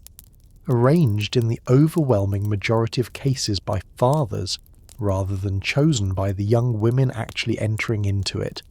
carried within its own ordinary practice a version of exactly the same transition Persephone's own myth dramatizes so starkly a young woman taken, often with real and understandable grief, from her mother's own household into an entirely new one she had little practical say in choosing. And it is very likely most scholars who study this pottery now believe that Persephone's own story functioned for real Athenian brides not primarily as a warning, but as a kind of shared, understood metaphor, a way of naming through myth, an experience of loss and transition that Greek marriage practice itself did not otherwise give young women much vocabulary to express directly in their own voices. And a third and stranger class of image, found on gravestones themselves rather than on portable pottery, shows what scholars call the Totenmahl, or funerary banquet, a relief carving of the dead person reclining at a meal, exactly as a living Greek would recline at any ordinary feast, often with a great serpent coiled beneath the couch, a snake being, across a very wide range of ancient Mediterranean cultures, a creature closely associated with the spirits of the dead and with the buried wealth of the earth alike, tying this whole visual tradition back in one final image to the same dual character we spent real time on earlier tonight, Hades as both Lord of Endings and Lord of the Buried Riches. The living earth continued to produce season after season regardless of who was buried beneath it. Taken together, this whole body of painted and carved material tells us something the literary sources alone cannot quite convey with the same immediacy, because it shows us not what the poets imagined for a listening audience, but what ordinary Athenian families actually chose, out of every scene available to them, to carry to their own gravesides and to display in their own homes on their own daughters' wedding days, and what they chose again and again across centuries of continuous practice was not horror, but a strange, steady, almost domesticated familiarity with a kingdom they still would not speak the true name of aloud, the kingdom under everything still. No one pours a black lamb's blood into a pit dug fresh into the earth anymore, and no one, walking past an open grave today, turns their own face away for fear of what name might otherwise be drawn toward them, and it would be easy, sitting this far from the last Greek household that genuinely believed any of what we have spent tonight describing, to treat the whole of it as a curiosity, a beautiful and elaborate structure of belief that a more scientifically literate world has simply, gently, outgrown. But it is worth sitting in these last quiet minutes with how much of the actual shape of that old fear has never really left us at all, only changed its own clothing, the way every deep and genuinely universal human fear tends to do across enough centuries of retelling. We do not fear a god with a helmet of invisibility and a three-headed dog anymore, but we fear still exactly the thing the Greeks themselves were actually afraid of underneath all that careful, mythological architecture, the total, unappealable finality of an ending that no cleverness and no virtue and no accumulated glory can permanently postpone, the same fear that made Achilles, greatest of all the Greek heroes, tell a living visitor that he would rather be the poorest hired labourer in the world above than king over the whole of the perished dead. We do not avoid speaking a particular name out of fear of summoning its attention. Most of us, though it is worth noticing gently how many ordinary modern habits, the reluctance to speak certain illnesses aloud, the small superstitious knock against wood after naming a piece of good fortune too openly, still carry underneath their own modern shape something of that same old apotropaic instinct, the sense that naming a danger too plainly might, in some fashion neither ancient nor modern reasoning can fully explain away, invite it closer. And we build, still, our own version of the careful, elaborate memorial practice the Greeks built along their own streets of the tombs, a name carved in stone, a photograph kept on a mantle, a story told to a grandchild who never had the chance to meet the person it describes. Because the instinct that drove an ordinary Athenian family to commission a gravestele specifically so that passers-by would speak their own dead relative's name aloud is not, in the end, a Greek instinct at all. It is simply a human one, arriving in every single culture history has ever produced in whatever particular shape that culture's own religious imagination happened to give it. What this whole long story offers, in the end, is not a way to escape that fear, because no story this channel has ever told, across any number of long nights in this same quiet room, has ever managed to offer anyone a genuine escape from their own mortality, and it would be dishonest to pretend otherwise now. What it offers, instead, is something closer to what the priests at Eleusis themselves once promised their own frightened initiates. Not protection from the ending itself, but a changed relationship to it, a chance to sit for a while with a god the Greeks feared more than any other in their entire crowded pantheon, and to discover, on the actual evidence of every story they told about him in full,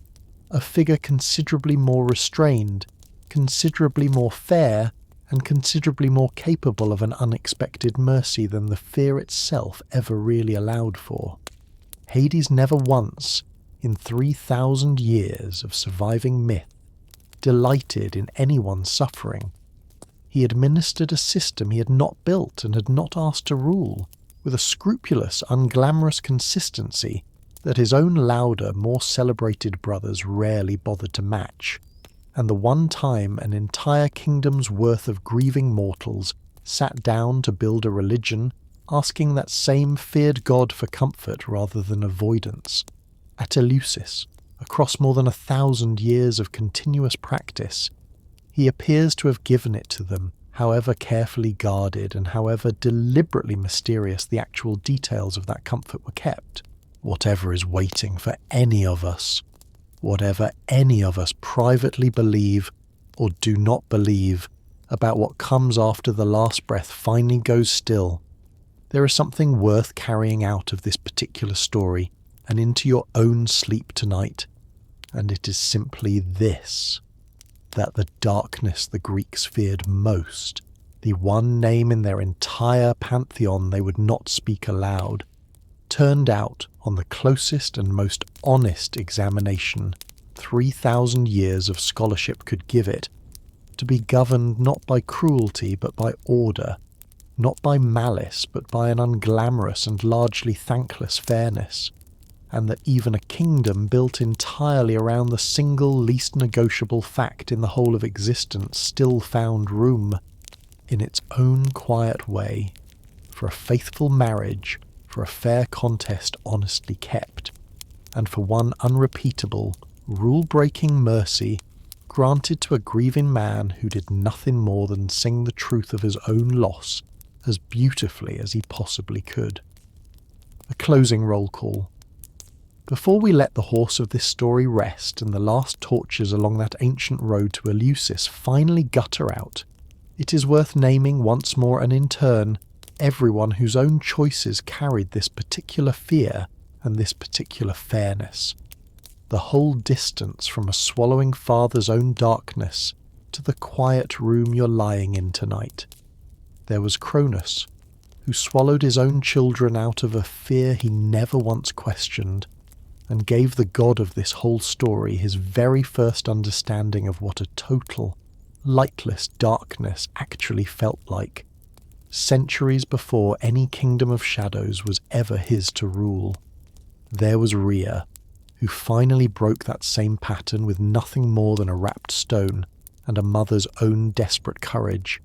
and gave every one of her swallowed children, Hades included, the chance to be born a second time into a world they had never actually gotten to see the first time around. There was Gaia,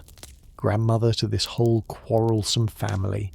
who freed the 100-handed giants, whose gratitude gave Hades the one gift suited perfectly to the kind of god he would spend eternity being. There was Zeus, who forced that first freedom, and years later gave his own consent, however casually and however little Persephone herself was ever consulted about it, to a marriage that would come to define nearly everything the wider tradition remembers about his brother. There was Persephone, seized from a field of Narcissus and carried into a darkness she never asked for, who became, against every expectation her own violent introduction to that kingdom might have set, a queen honoured across the whole of the Greek world in her own right, ruling at her husband's side with an authority no myth ever once describes him overruling. There was Demeter, whose grief nearly starved an entire species rather than accept a bargain struck without her,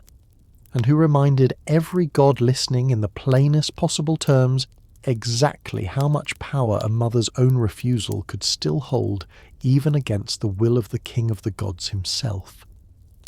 There was Charon, old past any ordinary reckoning of age, who ferried every single soul across that first dark river and asked, from every one of them, prince or beggar alike,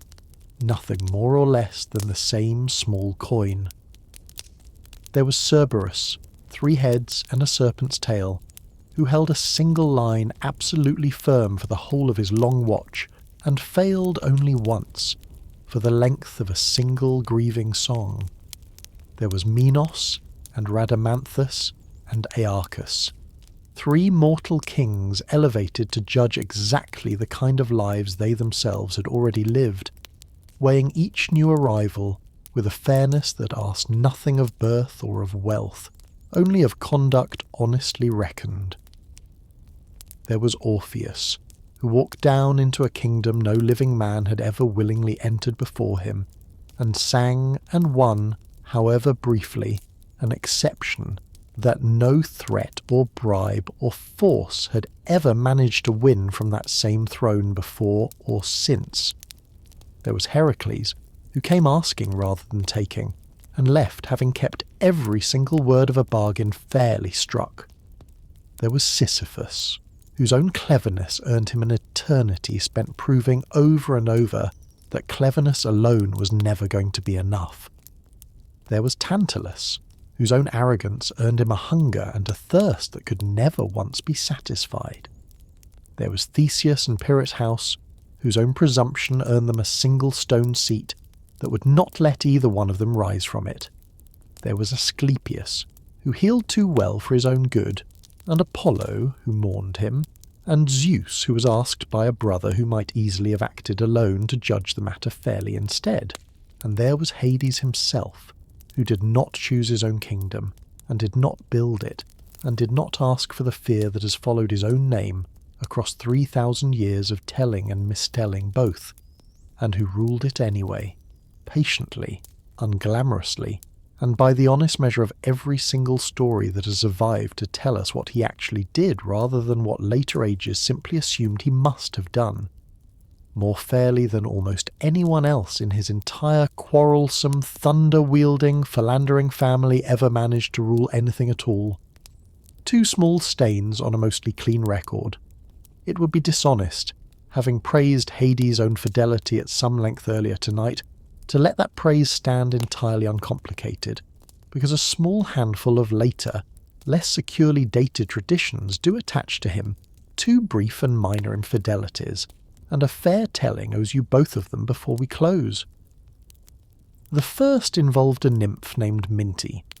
said in these later tellings to have caught Hades' own eye, and to have boasted, once she believed herself his favourite, that she was more beautiful and more worthy of his attention than his own wife, and Persephone, or in some versions Demeter acting on her daughter's behalf, responded not with the raw violence Hera so often inflicted on Zeus's own mortal lovers, drowning them, hunting them, cursing their children, but by trampling the nymph underfoot and transforming her into a low, fragrant, ground-hugging plant that still, to this day, carries a form of her own name. Mint, crushed underfoot in gardens and kitchens across the world ever since, releasing whenever it is bruised or cut, the very fragrance the ancient sources tell us Minthy herself had once been so proud of. The second involved a nymph named Lutes, whom Hades is said to have loved and who died eventually of entirely natural causes rather than any divine punishment at all, and whom Hades, grieving in his own quiet way, transformed into a white poplar tree and planted in the Elysian fields themselves, the one corner of his own kingdom reserved for the truly blessed, a gesture the tradition frames less as ongoing infidelity than as a private, permanent memorial to an old affection that had already run its own natural course before it ever became anyone's grievance to settle. It is worth naming honestly that these two stories complicate rather than fully overturn the picture of fidelity we have built across the whole rest of tonight, because both belong to a considerably later and considerably less securely attested layer of the tradition than the Homeric hymn's own central account of the marriage, preserved chiefly in much later mythographical summaries rather than in any poem old or authoritative enough to carry the same weight as Hesiod or Homer, and neither one produced the kind of sustained, publicly humiliating pattern of betrayal that fills myth after myth concerning Zeus. No string of mortal children fathered in secret, no vengeful wife driven to persecute an entire string of rivals across decades of ongoing infidelity, only two brief, isolated and by ancient storytelling standards genuinely minor episodes, handled in both cases with a transformation rather than a killing, and it is worth letting both of these small stains sit exactly where they belong in the fuller portrait, neither erased for the sake of a tidier argument nor inflated into something the actual sources never quite make them. And it is worth closing this particular thread with the reminder that Persephone herself, queen of this kingdom in her own right, and not merely a captive wife waiting passively at her husband's side, is remembered by the tradition pursuing an attachment of her own as well, in the story of Adonis, a beautiful young mortal born, in the strangest version of his own origin, from a tree his own mother had been transformed into as punishment for an incestuous deception, a child so beautiful that Aphrodite herself, discovering him, hid him away in a chest and entrusted that chest, still sealed, to Persephone's own safe keeping, only for Persephone to open it, and to fall on the spot into a passion for the boy every bit as immediate and every bit as genuine as Aphrodite's own, so that the two goddesses, Love herself and the Queen of the Dead both, found themselves rivals for the same young man's affection, a dispute serious enough that it eventually had to be carried exactly as Hades' own complaint about Asclepius would later be carried, to Zeus himself for a final ruling. And Zeus, or in some versions the muse Calliope acting as his own appointed arbiter, decided that Adonis would spend a third of every year with Aphrodite, a third with Persephone, and the final third, wherever his own preference led him, a judgment Adonis himself is said to have used to spend still more time with Aphrodite, a small human detail that later poets found more touching than insulting. It is worth naming what this story adds to the whole of tonight's portrait of Persephone specifically, because it shows us one final time a queen of the dead who was never merely acted upon, seized once in a field of flowers and thereafter simply ruling quietly at her husband's side, but a goddess entirely capable of her own desire, her own rivalry and her own claim, argued all the way up to the king of the gods himself, on a share of a beautiful young mortal's own divided attention. A golden branch, and a father met again. One further descent into this kingdom belongs here, later than any other we have told tonight, and composed in an entirely different language for an entirely different empire, but too important to the whole afterlife this story went on to have in the world's imagination to leave out, because it was a Roman poet named Virgil, writing his own epic the Aeneid some 7 centuries after Homer,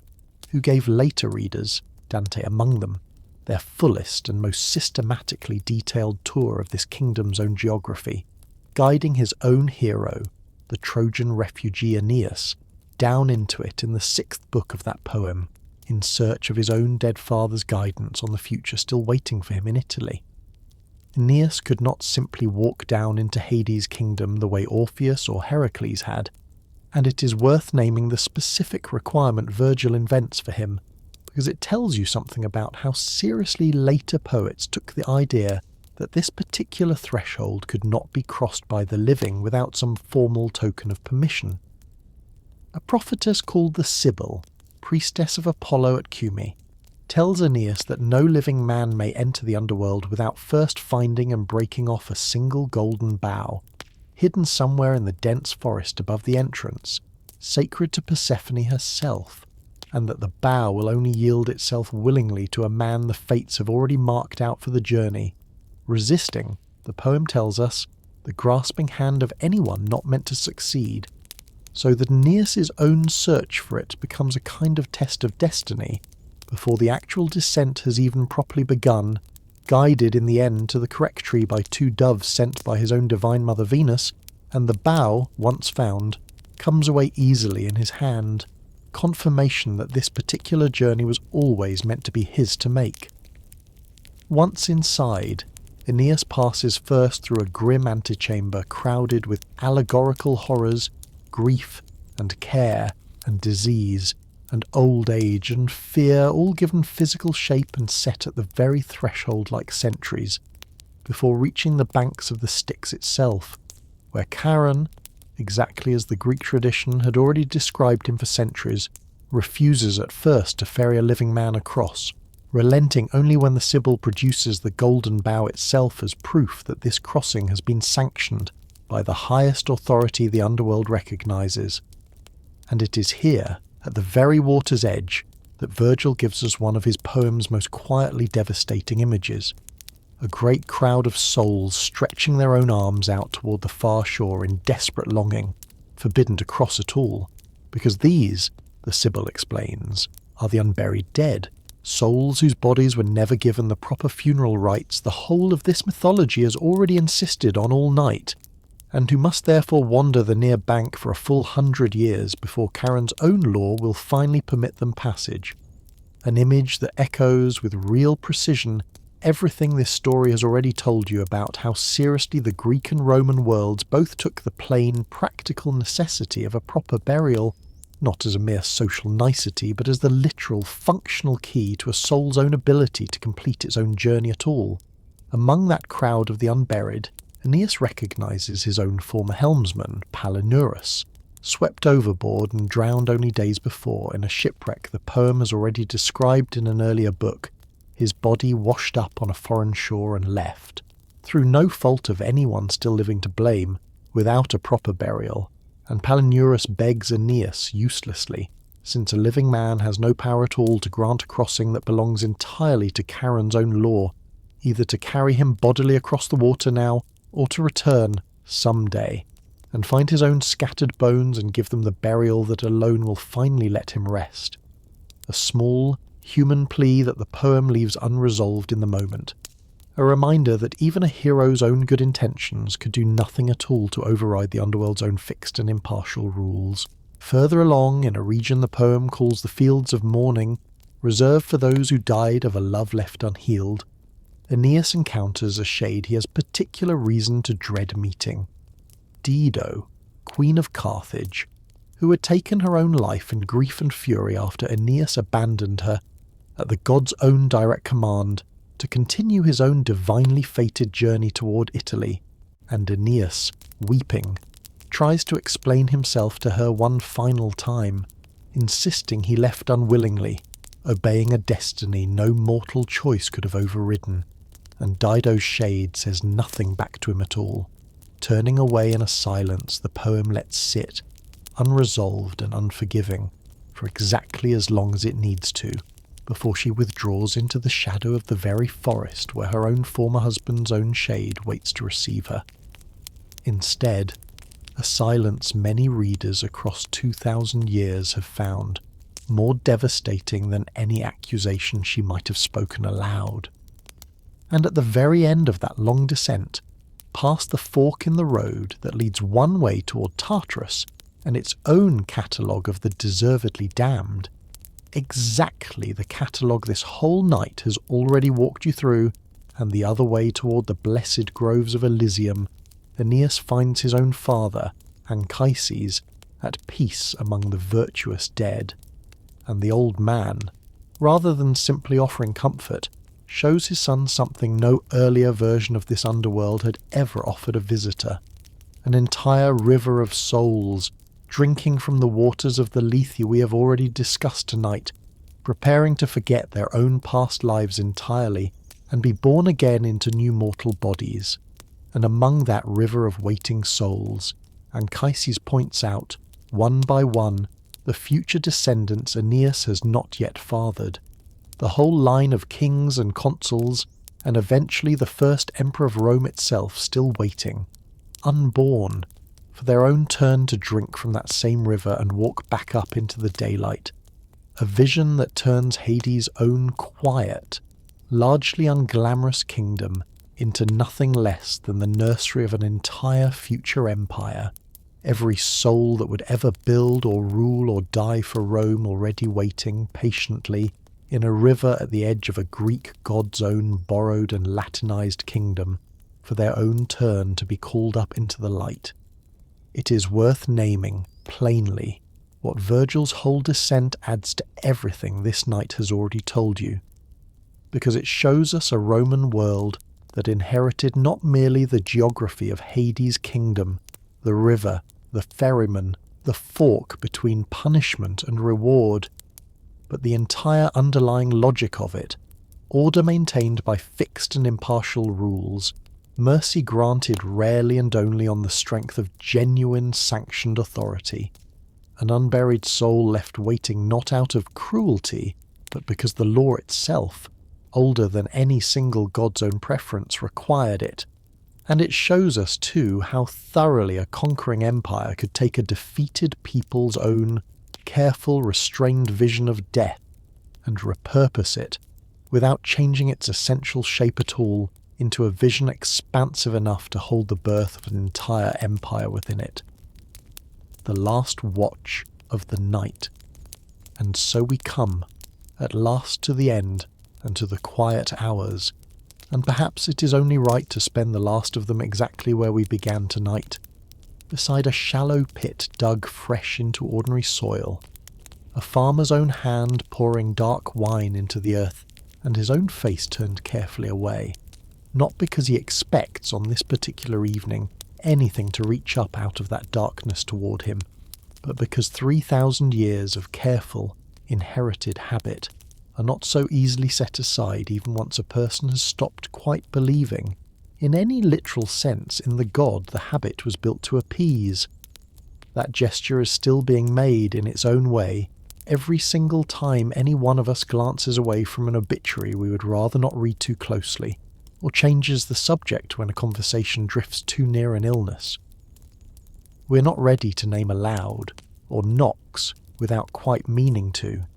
against a piece of wood after speaking too confidently about a piece of good fortune we're secretly afraid of losing.